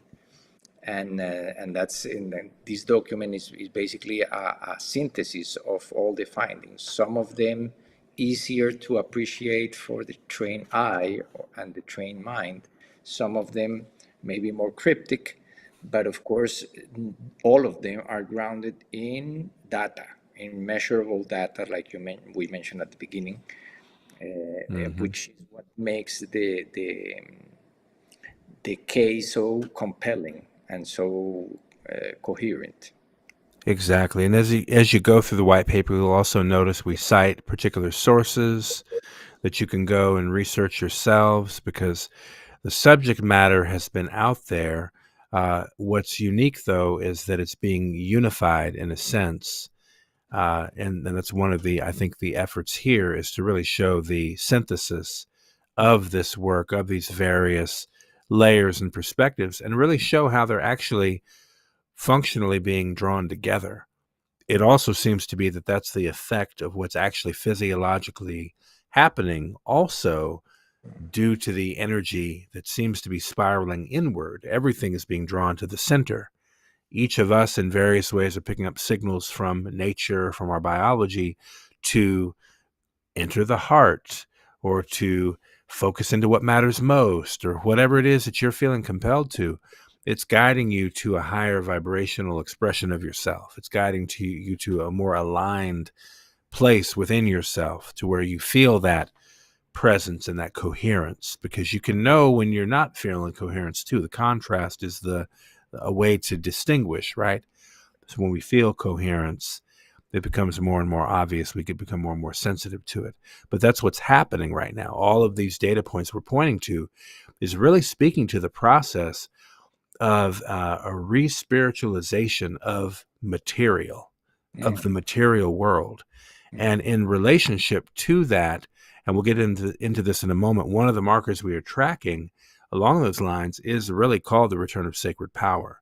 So the effect that's happening, with the harmonizational nodes of these calendars and things like with their intersection, is also being met with this sweeping, compelling force moving through all creation that is identified in some terms, as I said, as the return of sacred power, which I also might characterize is embodied in the allegory of Quetzalcoatl, and in the relational way that red dragon primordial energy, or even the serpent energy, is depicted as moving and having its being through the cosmos, and that's something I think that gets into some of the cosmological visions or backstories for different worldviews, but to characterize it as a moving energy moving through the creation, and that's what we're seeing right now too. Some of the indigenous views also substantiate that. Yeah, and I want to also make a note on the fact that bringing together this document was actually, there are so many layers that is actually sometimes a little difficult to put them in a way that they build upon each other, and this is what we try to do here, because there are actually aspects that we don't mention here because they are kind of little details that are more aspects of the same hologram that are being revealed and that are presented in detail on the article that is the foundation for this white paper. But in that article, we describe 4 foundational pillars, which are these 4 that I encourage you. Your voice is way better than mine to read them, and then we have 7 synchronizations that are the key. We decided to use those numbers 4 and 7 as they are part of the time science. They are the pillars of the time science, and they are harmonic in nature. So there are 4 foundation aspects and 7 important synchronizations, and we will go over that in the next few minutes. Yeah, and 4 is to 7 as 7 is to 13. It's something just to think about as well in terms of the ratios, meaning when you look at 1 through 7, 4 is in the center. When you look at 1 through 13, 7 is in the center. In this case, 4 is to 7, as 7 is to 13. Yes. One of the principles of, as you were mentioning, the structure of this harmonic. So what we identified, this golden window of opportunity, at the heart of the golden intersection of timelines are 4 key harmonic factors that establish its foundational significance, presenting a rare moment wherein human-constructed and cosmic time cycles achieve harmonic resonance. This convergence offers an unprecedented opportunity for interdisciplinary study, cultural reflection, and a recalibration of humanity's relationship to time. Unique calendrical convergence. This is the first of the 4 key harmonic factors, the unique calendrical convergence.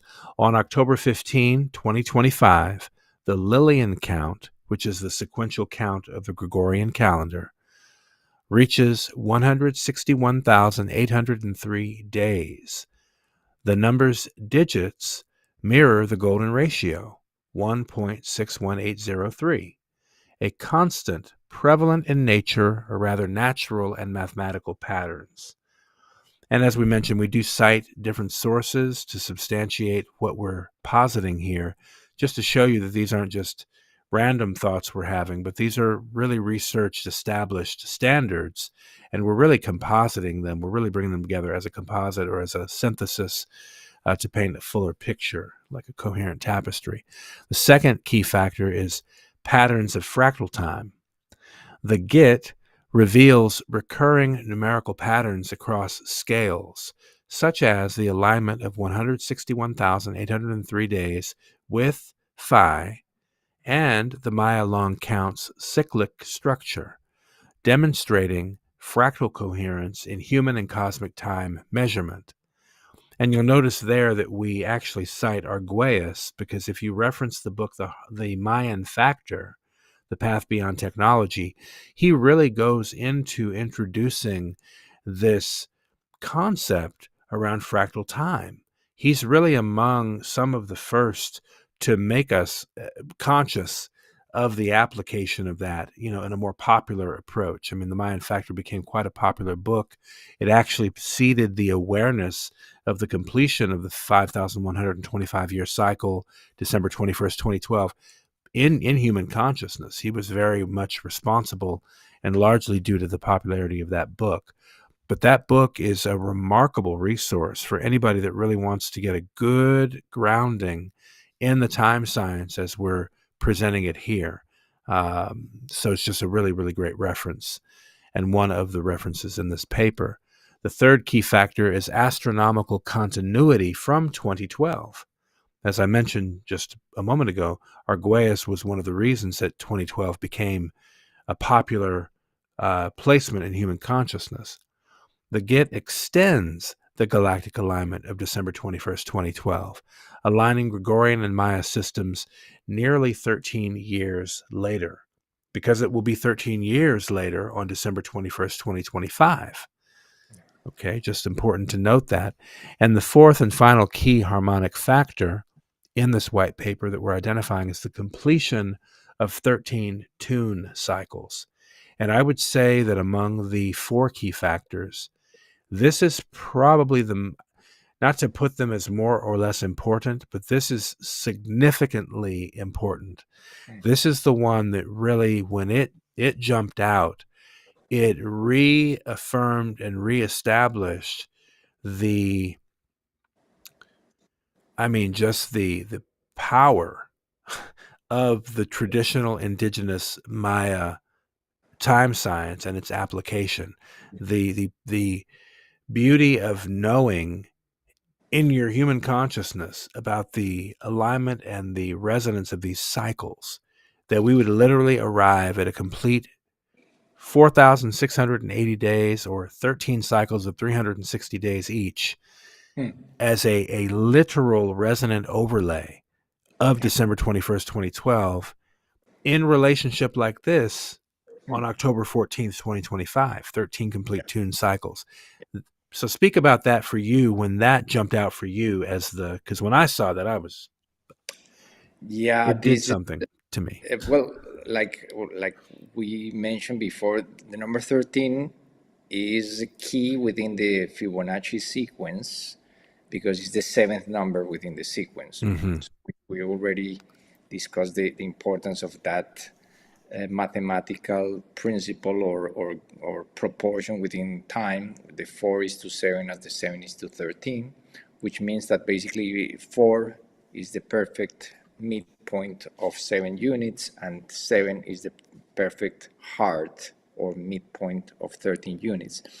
So the fact that it appeared 2 times the number 13 in that long count marker, which is the most succinct and advanced system to measure time, really, the long count, because it's really measuring harmonics of time that are not even considered today by some of the people in the timekeepers, the original timekeepers, because it's so mathematical that probably it's too mental. So the sacred count or the cholki or the solkin is what becomes the basis. It's in Guatemala it's called the short count, and there's this the long count.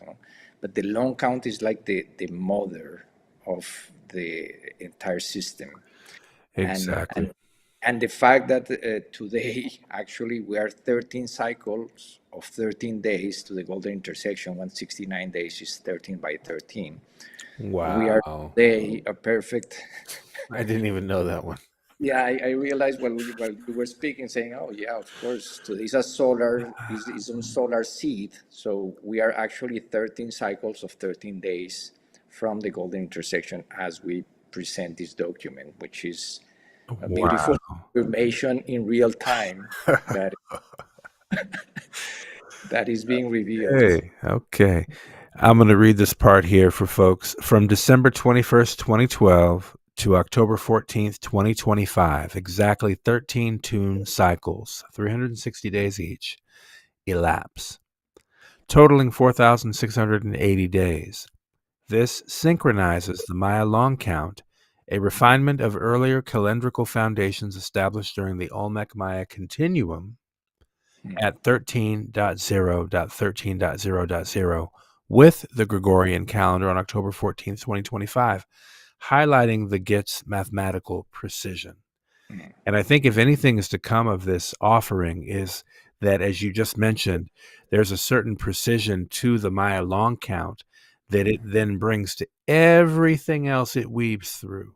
It really is the carrier for this golden thread, as far as I can tell, because it carries that harmonic factor 13, and everything is getting woven or made to resonate in like frequency with that sympathetic resonance, effectively with the mother principle. So it's speaking volumes. We're looking at the transition of empire giving way to the rise of indigenous consciousness, the indigeneity of humanity. What is that if it's not the return of the mother? The return in resonance with the mother, in alignment with the mother. And that's what these numbers on some level are also indicating. They're also saying, yes, this is what is happening. You know, now part of the pressure of the situation, part of the wisdom in this situation is to not fight or resist the shift, because what we resist persists. And we can already see in the third dimensional construct how so much finds itself at variance with nature that it's incongruent with nature's pattern. It's going to be a lot more troublesome for folks who are fighting the re-spiritualization, return of sacred power frequency that's sweeping all biological creation. If you're going to stand in variance or opposition to that, it's going to be a very, very challenging time right now. And we want to bear that in mind, and also encourage your families, like, don't get in your own way. The best advice, if anybody wants to know, okay, well, what of all this information, is move into your heart. Because right now, that is going to be your best case option. And as far as I can tell, I don't know, and I'm no expert, but I'm certainly just saying, based on all indications and all the other wisdom, it seems, floating in from elders and others, is to move into the heart, just like the action of the spiral is drawing us to the center, just like, and we'll get into this also in a moment as we frame it, just a what to expect kind of scenario. But we also highlight these 7 synchronized milestones in the paper. And we try to present it in such a way where it's very spacious, it's very laid out, so you can actually appreciate the data points without being overwhelmed. Okay. So we just want to, again, highlight for you, one of the discoveries here is what we're coining Phi Day, which hasn't existed before, by the way. It hasn't never existed. You have Pi Day, and that's correlated with March 14th. Right? So the number 314, March 13th. So we know that that's Pi Day. But as far as I know, and maybe there is like a holiday where they celebrate the discovery of Phi. I'm sure that does exist. However, numerically speaking, the Phi Day frequency of 161803 is a one-time only occurrence, and that happens to coincide with October 15th, 2025. So we want to raise the banner, meaning celebrate that, commemorate that day. And we plan to do that with some of the in-person activities we're in the process of pulling together, in some part in Palenque, as we've softly mentioned in previous episodes, but also encouraging people around the world, wherever you are on Phi Day, engage in peace through culture activities, meaning engage in your meditation, engage in expression of your art, engage in expression of your elevated awareness and right relationship with the natural world and your human fellow human beings. We want to really encourage people to really move in that frequency, because that is the frequency that mathematically expresses beauty. It shows up in all creation. So this is a chance for everybody, every one of us, to step into our most beautiful expression of ourselves, of our heart, of what that really can look like, and that may be different for everybody, and that's okay.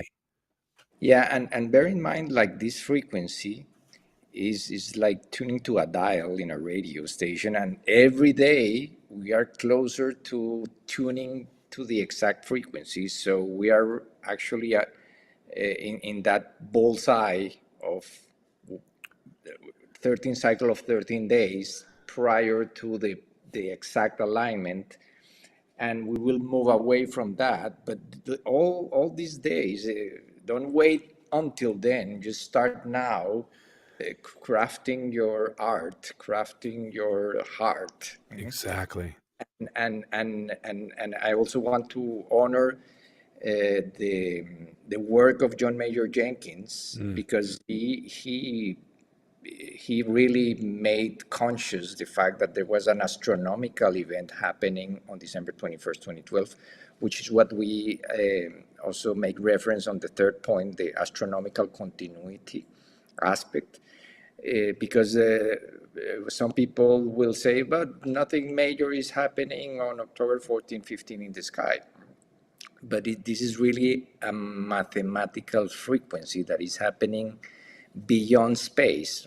Beyond is more subtle, but it builds upon that galactic alignment, and it's expressing as number 13 cycles of 360 days, or circles, which in sacred geometry, the fruit of life has 13 circles. So let's say that fruit is ripening.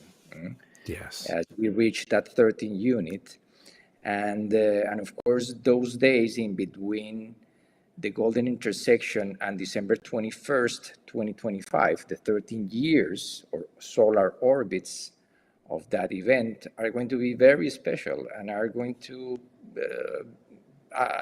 are an opportunity already to really build upon whatever we are already creating. So Exactly. This is a window of extreme harmony, is like never seen before, and it's not going to repeat. And in the same way that we entered that galactic alignment on December 21st, 2012, that the solstice sun aligned with the center of the Milky Way, we are still in that bullseye, because these are processes that are happening at a very slow pace. So every December 21st, the sun is positioned really close to that area, the center of the Milky Way. And maybe in So a future episode, we can actually show folks the time-lapse video where you can go in and see the exact position, which is also further substantiation for why this is important, because again, we're still in that window of influence based upon that position or alignment to galactic center.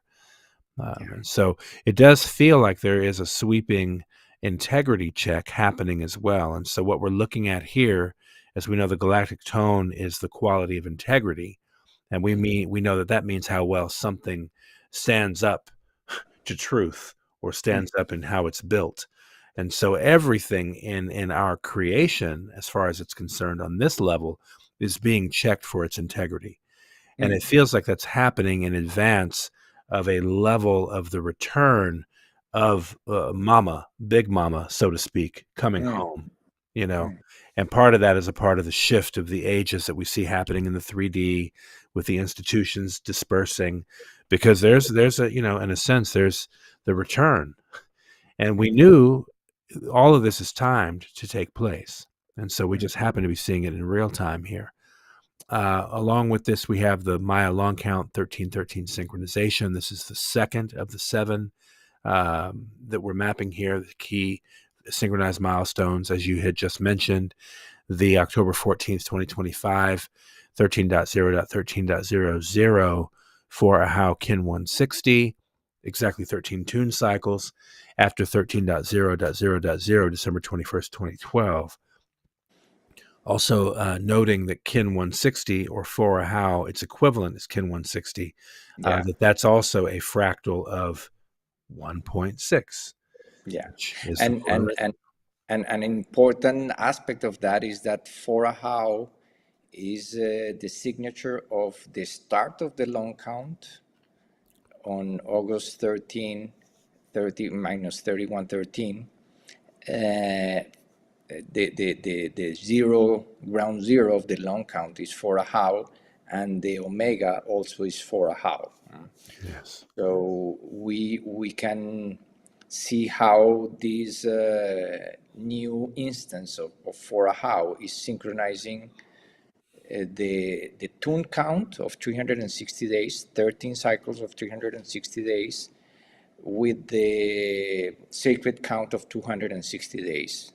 Every 13 cycles of 360 days, we complete 18 cycles of 260 days. That's how they come together, and that's why this is the same day as December 21st, 2012. Even though it's happening on October and not in December 21st, the summer solstice, it is connected by the harmonics of the Maya time science with the same signature that started the long count, that ended the long count, and that is actually the golden section of the entire fractal harmonic module of 200 gigatoons. I mean, let it not be lost on us, this quality for a How is an expression of the solar energy. Yeah. So while we're navigating the solar maximum window, so declared by NASA as of October 15th, 2024, through its, phase, which extends through the Git, by all indications, that we're still moving through that maximum cycle. That's a powerful marker symbolically that for a How is like the bookend of the entire hologram, basically. Yeah. And within the 13 Backtune map of recorded history that Dr. Jose Arguelles presented on the Mayan Factor, it was we'll see on that map that each cartoon is characterized by an event. Let's remember, each cartoon is 7,200 days, which is approximately 20 years, 19.72 years or so. But every unit within that fractal count, or that Solkin of 260 cartoons, it corresponds to the birth of Christ. So we were speaking about the resurrection, and we were speaking about the fact that Resurrection Sunday happened on 420, which is the 20th day of the fourth month of the Gregorian calendar, and that's actually the frequency of Christ within the Solkin. Tone 4, seal 20 is the moment that Christ appears on that. So that cannot be any coincidence. You know what I mean? What is that statement?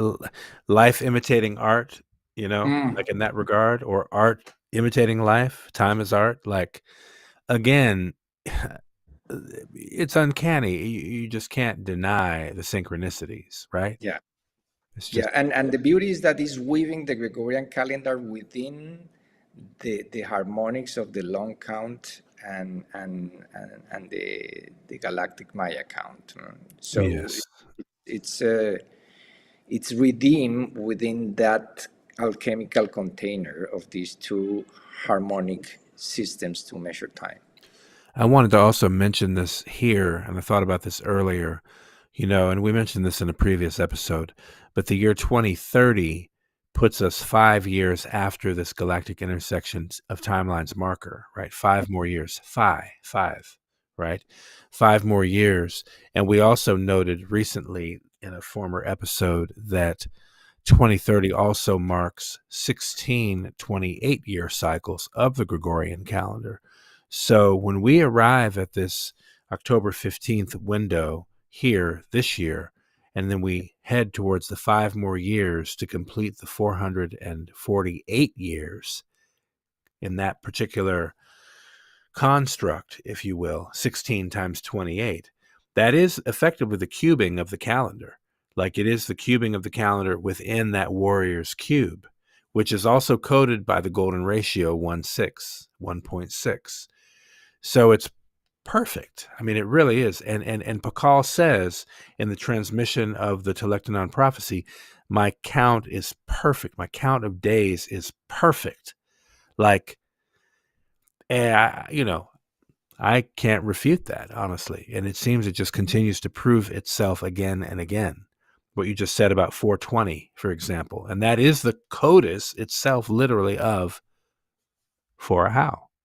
That's unbelievable.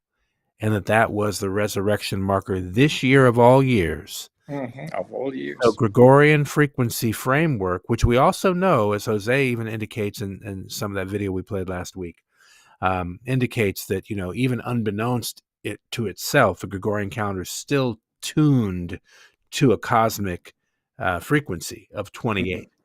That, as our brother Juanique often says, you can't mess it up.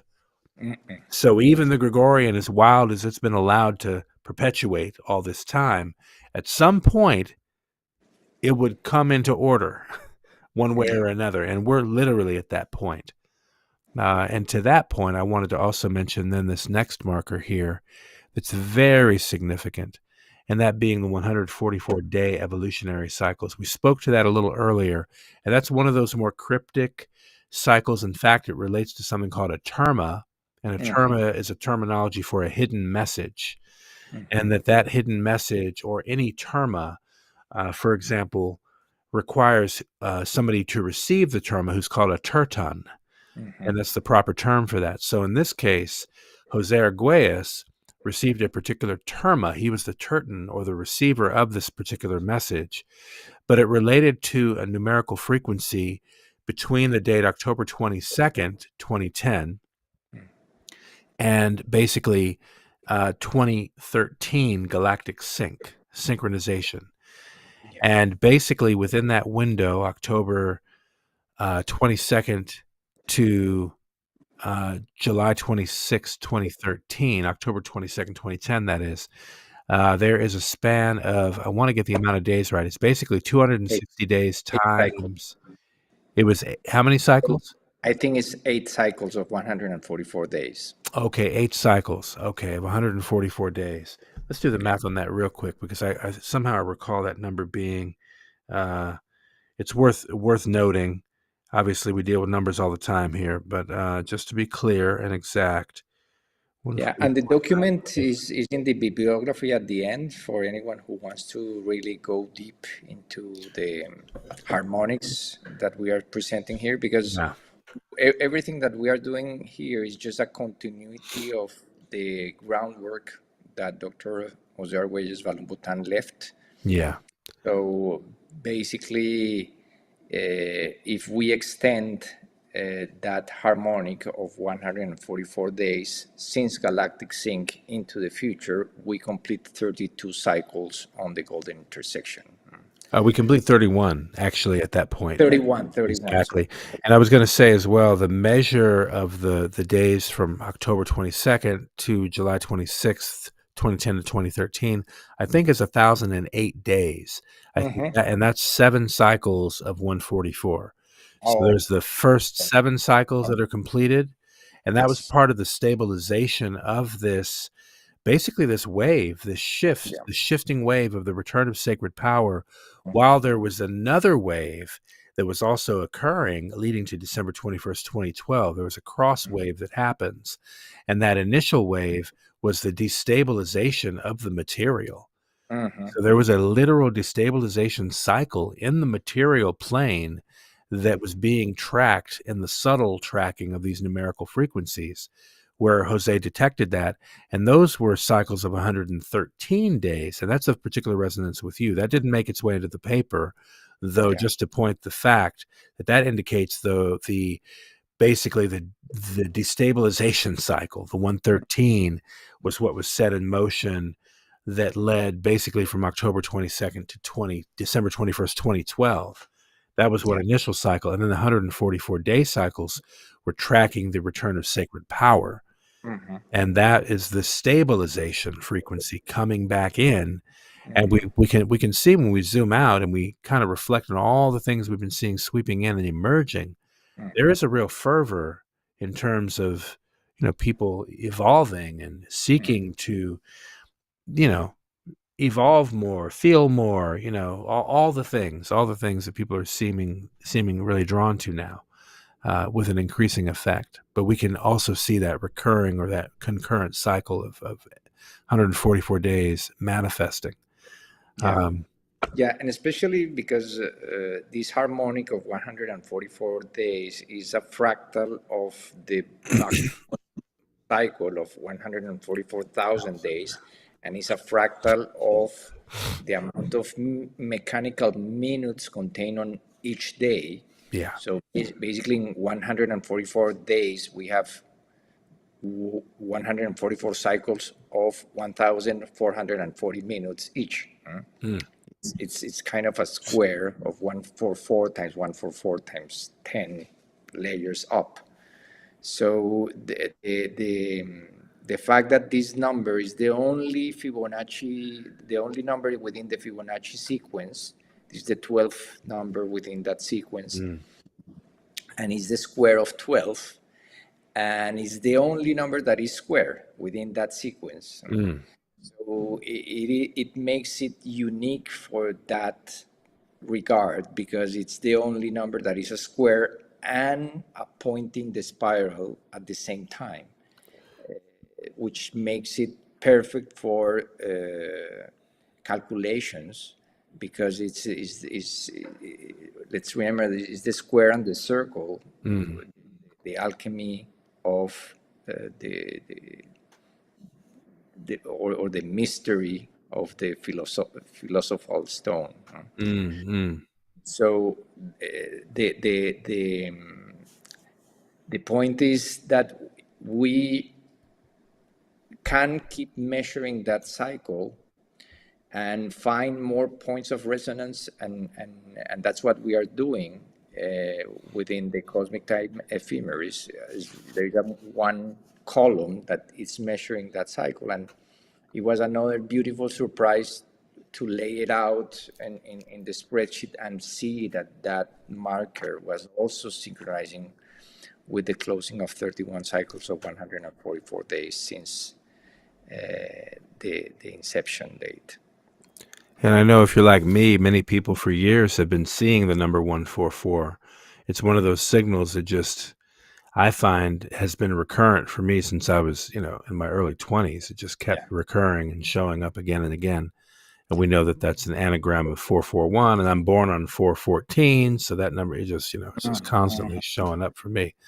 Yeah. And we are in week 144, King 144. Exactly. So we're really in a nice little seed kernel of this energy that is streaming through right now. And I would also say, and also with credit to Alejandra, some of her observation really pointed out something beautiful relative to the next of the 7 synchronizations, and that being really the bookending significance of Helena Rorick's galactic signature anchoring to the start of the Gregorian calendar, and then her husband on the other end of that very spectrum, his birth signature anchoring the golden intersection of timelines, as if from a parallel universe, these 2 great souls are sitting there in this like ceremonial anchoring and grounding of the entire hologram. Like it's like it's just it's profound, actually.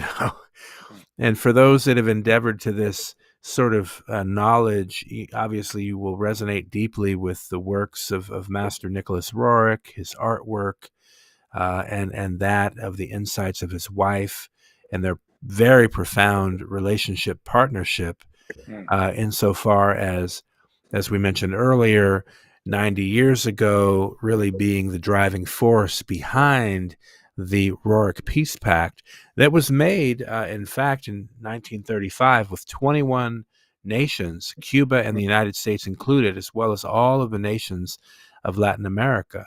And this was establishing, again, the Roerich Peace Pact to assure that in times of conflict that the humanities would be safeguarded. Now, as we also point out here in this Peace and Harmony Through Time marker, Dr. Jose Arguelles adopted the banner of peace for the World 13 Moon Peace Calendar Change movement in, I want to say, the year 2000, or maybe it was just prior to then when they adopted it, because I think that movement literally launched 2000, was meant to be a 4-year movement. But in any case, it was affixed. The banner was affixed to that movement to represent the idea of Earth as a work of art, and that everywhere that this information would be promoted, it would be done so with the intention that we revere, regard, respect Earth itself as a work of art. And it's the symbol is at the heart or the center of the shield of biospheric rights, which is the logo of the Foundation for the Law of Time also, and it stands for one Earth, one time, one people, those elements. Exactly. And also just in our stewardship and effort to continue to advance this work, FNC, that is the Foundation for Noospheric Consciousness, has also similarly adopted the banner of peace as very centric to our efforts to make conscious, make sacred, make art in this sense, and help bring these things to the conscious surface for people, and how they can also directly apply in our lives. And that's really one of the reasons why we initiated the unincorporated nonprofit as a 508c1a established in the state of California. But we're also working with our partners to augment that and to be able to function and operate on a planetary scale, because these structures, these fictions, they're still really paying homage to the artifices and the Babylon system. So what we're really all feeling drawn and compelled to in various ways is to really actualize what cooperation looks like for the future. And that's one of the intentions behind our effort to celebrate and to venerate and to invite various guests with various cosmologies and worldviews into the conversation, because everything is getting summed up. Everything is getting effectively unified, whether you like it or not. We're all getting reminded of the oneness from which we inherently come from, and that we're also returning to. And also to that end, we all identify what's called the unified cosmic time calculation for every given day, where you can basically add the galactic signature of the day with the indigenous daykeeper of the day, and basically through adding them together and reducing it to a number 260 or lower, you can derive what's called the UCT for any given day, the Unified Cosmic Time. And so it turns out that October 14th, 2025, bears a very beautiful Unified Cosmic Time, and that being the frequency 104, or 52 times 2. We know 104 is the frequency of the Venus round. And maybe, Rubén, you can elaborate on that a little bit more. It's a very, very important layer of this. And with mention to John Major Jenkins again as well, just kind of bringing his work into focus. Yes. Well, basically, every 8 years, the Earth and Venus complete a 5-pointed star in the sky. They come together 5 times in what are called interior conjunctions, which is the moment that Venus passes in between the Earth and the Sun. And it's called the synodic cycle of Venus. So every time that we complete 8 years from one of those conjunctions, we complete a pentagram in the sky, because each conjunction takes place precisely at a perfect distance from the prior one, that is actually 144 degrees. So the fact that when we close 13 cycles of 8 years each, in 104 years, we complete a perfect fractal of 13 units, like a wave spell, but instead of each kin being 1 day, each unit in this structure of 13 would be one pentagram, or one rose. So we have every time that we complete 13 pentagrams, which are taking place every 8 solar years on Earth, we complete what is called one Venus round. And what the Maya discovered is that every 104 years, Venus will rise as morning star on the same day on the sacred calendar of 260 days, which is the day one Ahau, which is the day one of the next wave spell within the galactic Maya count. But this is on the traditional or ancient Maya. So the day one Ahau is presented in the Dresden Codex, which is it's held in Dresden, but is the only codex that has registered several of those Venus rounds of 104 years. And that is what allowed John Major Jenkins to extend the calendar and see, okay, if the last Venus cycle of 100, or Venus round of 104 years ended this day, when is the next Venus rising on day keeper 1 Ahau? And from there, he realized that it was actually on April 3rd of the year 2000 or 2001. It's one of his books. That means that that day is 104 years in from the next alignment, or that Venus will rise as morning star on day 1 Ahau on the ancient count. Wow. This is, let's remember that to measure this over a period of 104 years requires several generations of just tracking the cycle. Yeah. That's why it has so much merit, because this is kind of the most, or the most sacred cycle that was measured by the Maya, because the amount of generations that it takes to track it consistently and not lose track of what is happening. So that's commitment. Yeah, That is called fact commitment. that this is aligning with that frequency of 104, and 104, as we mentioned, also is the difference between the 13 moon frequency of 364 days and which is the cycle of fertility, and the cycle of gestation, which is 260 days. 260 plus 104 is 364. So that is another indication of the importance of that marker, the fact that in order to complete Venus, one pentagram in 8 years of 13 moons each is 104 moons that it takes for Venus to complete one hologram. Wow. So the fractal beauty of the cycle is that you can expand it or reduce it, and it keeps the consistency of the numbers. It's just so beautiful. Yeah.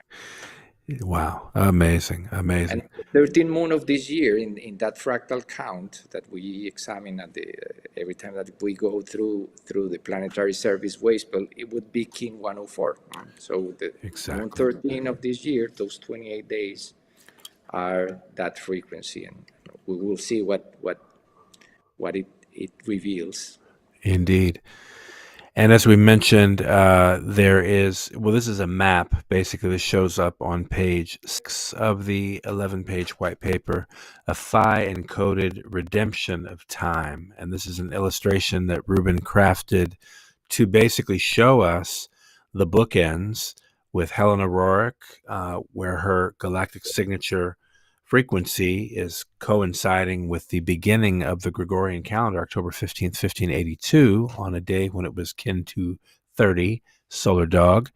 And it is bookended across that span by her husband's very galactic signature, also bearing the solar tone of the solar seed.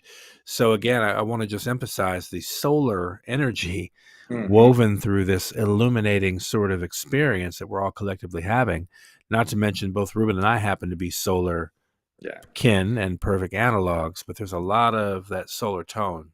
Not to mention that today's analog power is solar seed, because solar seed is wow. And that is today. That is exactly right.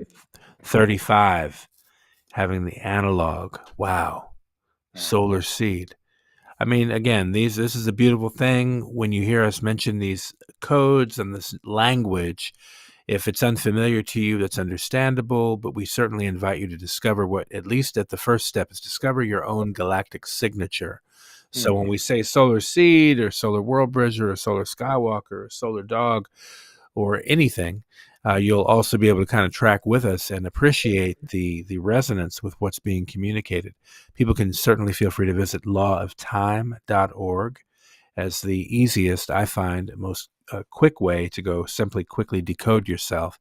And to learn more about that, you can always feel free to follow up with us or ask other time trackers out there, because there's a lot of information out there and certainly available to folks. We wanted to show in this map, though, just to give an illustration, an infographic of sorts, to lay out the phi ratio, particularly as it relates to that window of time of 443 years, or better said, 161,803 days. So breaking it down to where you have 100,000 in the first portion of the ratio and the second portion containing 61,803 days. That is the perfect point, and it shows up in the year 1856. We find ourselves in that point between the bookends of 1582 and 2025. Yes, I believe so. Yes, I believe so. I think it's 1856. Let me zoom in a little bit. Yep, we can see it right there. 1856. So just to point that is that's the golden ratio point between or within that scope of 443 years. And so there's a lot of information in this infographic. We invite you to definitely download the white paper. As we said, it's also in the show notes for today's episode, so you can feel free to download it directly from our website there. We encourage you also not only download it, but share it with somebody else you feel who may resonate with this type of information. It's intended to really be a tool to assist us all in making the shift together in greater coherence and greater awareness, so that these important references aren't missed by us. Because this is cannot be overstated how rare this actual golden intersection of timelines is. And the fact that we're actually conscious of a discovery of this magnitude before it is happening. Imagine that. I mean, we could have made this conscious after the fact. Oh, that thing happened and we missed it. It already happened. But this is so significant rather, because we're making it conscious with enough time where we're really wanting to encourage people to now. The time to move to the heart is now. Don't wait till the day before this summary, right? You don't want to wait that long. This is the time to sort of begin to really cognizantly come into that process. And, encourage you again to visit this white paper, ask questions. If you have perspectives, we're here to field those perspectives. We want to really get feedback from folks around the world. As we've already mentioned, we've begun getting some critical feedback. And if the feedback is warranted and it's critical enough and it's substantial enough, then we're interested in creating a most robust, earnest presentation of the truths and the facts as far as we've been able to ascertain them.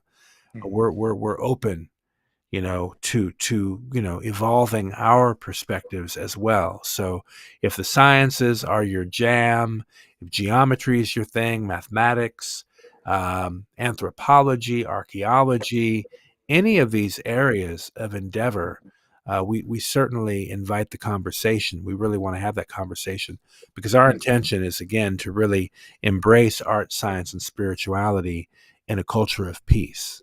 That's really the focus that we want to hold here. And so we're deeply, deeply moved to know that the standard bearers of that art, science, and spirituality show up in this hologram as the pillars of this entire container, as if to say, hey, no worries, this has been long underway and you guys are doing a great job. That's kind of what I take from the inference of this, revelatory information, is that, okay, stay the course, complete the task, and, it's going to be a beautiful, beautiful thing. So, yes, just add our intention, because it's like all this is just information if it's not grounded in the heart and yes, a pure intention. So big facts. And I think this is worth wrapping up on, just to give a bit of perspective, because it's one thing to point out these observations, the mathematical considerations and all of that, but what does it really mean? How is it going to impact us? And as we've been speaking to this, there's a tendency and a feeling of collapse into the center. That's what I get, if I have to put it into words. I get this feeling like I find myself really being pulled into the vacuum of my heart. I don't know how else to pull it or call it. But we wanted to try to encapsulate a perspective on this based on some other observations of people very astute, very learned. And one such person is Dan Winter, a physicist whom we regard and respect his work very much. And so we wanted to provide a bit of a summary under the context of what to expect as we approach the get, because we're saying don't wait till the day before to prepare. This is the time to become conscious of what's actually happening so we can ride the wave in a good way, as opposed to be completely run over by the wave. Better to ride it than to be caught up under it. As we approach the get on October 14th, 15th, 2025, we enter a potential point of implosion and reconfiguration in the fabric of time-space itself, a convergence not only of calendars, but of civilizational narratives. As we can see, there's so much shifting, and that relates then to identity. Who are we then, if we're not these narratives that were imposed upon us all these years to a deafening effect? Who are we in this emergent reclaiming of our inherent divinity, frankly? That's really what this is inviting. This insight resonates with the work of Dan Winter, whose explorations of implosive charge collapse via phi illuminate how nested symmetry underlies gravity, life force, and awareness. According to Winter, when charge waves nest in perfect golden ratio proportion, they implode and generate coherence, a model that may explain the harmonic unity of time and consciousness. Seen through this lens, the Git is not merely a symbolic marker, but a literal point of resonant implosion, a node of maximum coherence where outdated structures may collapse inward into a single spiral thread. This moment invites heart-centered clarity, phi-aligned intention and thought, presence without resistance, surrender to higher order, resonance with the source code of life. As Winter puts it, implosion is the solution to every problem in physics, because it is the doorway to awareness. The Git, then, may be humanity's opportunity to spiral inward and emerge reborn into greater coherence. This is not the end of time. It is the reintegration of time into the whole. And I personally feel that sums that up beautifully, because we know that the December 21st, 2012 marker was regarded in the minds of many as the end of time, the end of this thing. And there, at the same time, those of us who truly knew the underlying nature of what was working with us and through us was that it was leading us to a period of greater synchronization. It was understood to be called galactic synchronization. But what we can also appreciate is that since that threshold moment of December 21st, 2012, when we were in direct alignment with Galactic Center as a planetary whole, what set in motion through synchronization was also this tuning up to the frequency of 13 tunes, like literally, that cannot be overlooked or ignored. And as we said earlier, that's one of those significant markers and indicators of the perfect nature of what's been now becoming more and more conscious to us together. So we present this white paper to you out there. We have a beautiful reflection at the end that, as we sort of indicated a little bit today about some of the backstory with Rubén and myself and our team, as well as a shout out to Delia Sky, Ken 5, the one who introduced us. And then we provide our references, of course, where you can go and do your own research. We do have some hyperlinks there. So if you want to tap into that galactic spiral density paper, we recommend it. It's definitely worth being aware of and getting a chance to appreciate some of the deeper contemplations that Arguelles was navigating, particularly at that time. And this, mind you, was only months before he left the body. So I think the fact that transmission and that terma was received and documented by him was also a very important event, October 22nd. And also, I'll say that we talked about the return of Pakal, October 13th, 4772. And then we know that there's the marker that signifies resonant Skywalker, that doesn't show up until 8 days later, October 21st, 4772. So I think it's interesting then that how would that terma come through October 22nd? Is the +1 of Paul's future return date. Yeah. You know, that's a very interesting spiral to travel or to Amazing. observe quite there. So we invite people to check out that paper. You'll find the link to that under articles and online sources.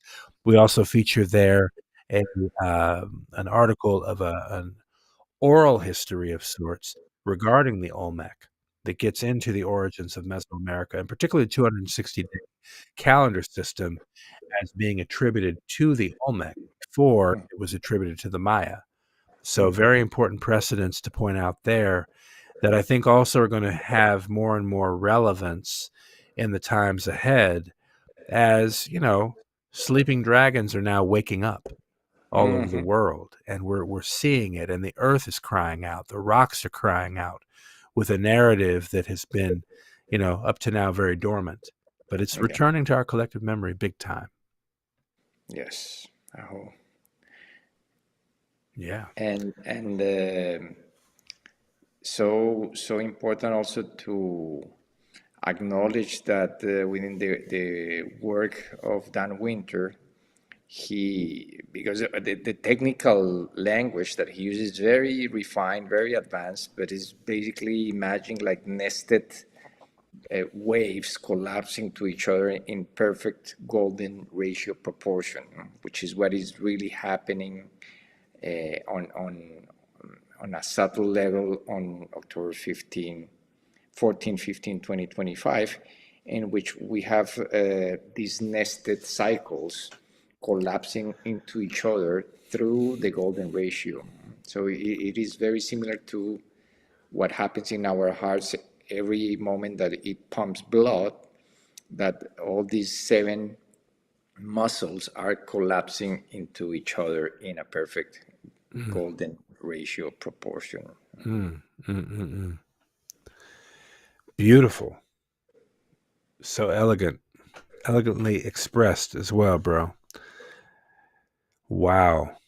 Yes. So, we invite people again to visit the website, theharmonicfactor.com. On the Golden Intersection page, you'll find the white paper there, both in English and in Spanish, because we do intend for this to really make its way around the world in terms of observation and activation, with the intention that we have, again, 169 days to go. It's a great time to prepare, as we've been in this process for quite a while.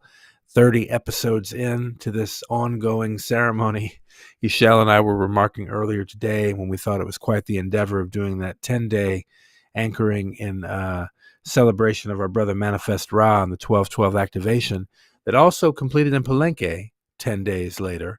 That was quite a lift to do that 10-day broadcast. But this I think tops them all. 30 episodes in and 22 more to go after today. My goodness. But I feel great. We reached the halfway marker, and actually on episode 32, we will reach the phi ratio of our experience. So that'll be a very special episode as well. But yeah, what a time. And thank you for everybody who's just so lively and active inside of our group chat and the live chat here. Great conversation going on there, a conversation about plasmoids and all sorts of wonderful things. We might have to have Brendan Ryan, it looks like, maybe in a future conversation, because I certainly see some themes percolating there in the chat that are of great interest to us for sure. So fantastic. You have anything to add as we're 169 days out? No, just to make conscious the fact that we are 169 days is a perfect square of 13 times 13. Wow. So let's use that beautiful perfection to tune in and to get the inspiration. And this planetary moon is closing, is the planetary tone is the energy to perfect things, and this has been perfect, synchronized, orchestrated by the divine, and we just need to allow it to penetrate us and to produce and create the manifestations that we want to see in the world. Beautifully said, brother. Definitely. Big love to everybody out there tuning in for this extensive broadcast and celebrating with us a special release of our Golden Intersection of Timelines white paper version 1.1. You can also track with us on our Facebook page. That's facebook.com/Harmonic Convergence 2028. We're on Instagram at The Harmonic Factor, as well as at Golden Intersection, and can be found there. I think we do have, if you remember our handle as well, for the Golden Intersection in Spanish, We're starting to publish on our Spanish channel as well on the Golden Intersection side. So for your friends and relatives who are fluent in Spanish and are in our Global South and LATAM community, please feel free to share our website, because we do try to make it as bilingual as we can, because we have so many relatives as we're bridging the North and South in this work that we want to be able to include. The white paper is in Spanish already also. So. Yep, and available on the website, so feel free to visit there on the Golden Intersection page. We have 2 Golden Intersection pages. In fact, if you go to the website, you'll and hover over the drop-down menu, you'll also find the version in Spanish there for ease of access. And yeah, we look forward to coming forward on the next episode. It's going to be a good one. Of course, we usually don't know what it is until it's upon us, but we'll know soon enough, and look forward to that as well. Yeah. Any closing words here, brother? Just gratitude for everything that has transpired during this hand wave spill. The next episode will be the next wave spill, the next moon. So just giving thanks to this planetary moon and this hand wave spill for all the accomplishments and all the perfection and the manifestation of beauty and harmony. Give yourselves a hand, people. A blue hand out there. Give yourselves a hand for being on the planet at this time and participating in this great shift into the heart. You're doing wonderfully. You're doing beautifully well, and we really, really do appreciate love you. Again, shout out to our 260 pod for their ever-present love and creative flow. And we will tap in with you all out there on the next episode. Thank you for tuning in, and thank you for staying tuned. In Lakesh. In Lakesh. Tune in with the Galactic Spins podcast and expand your view.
Galactic Spin podcast and expand your view.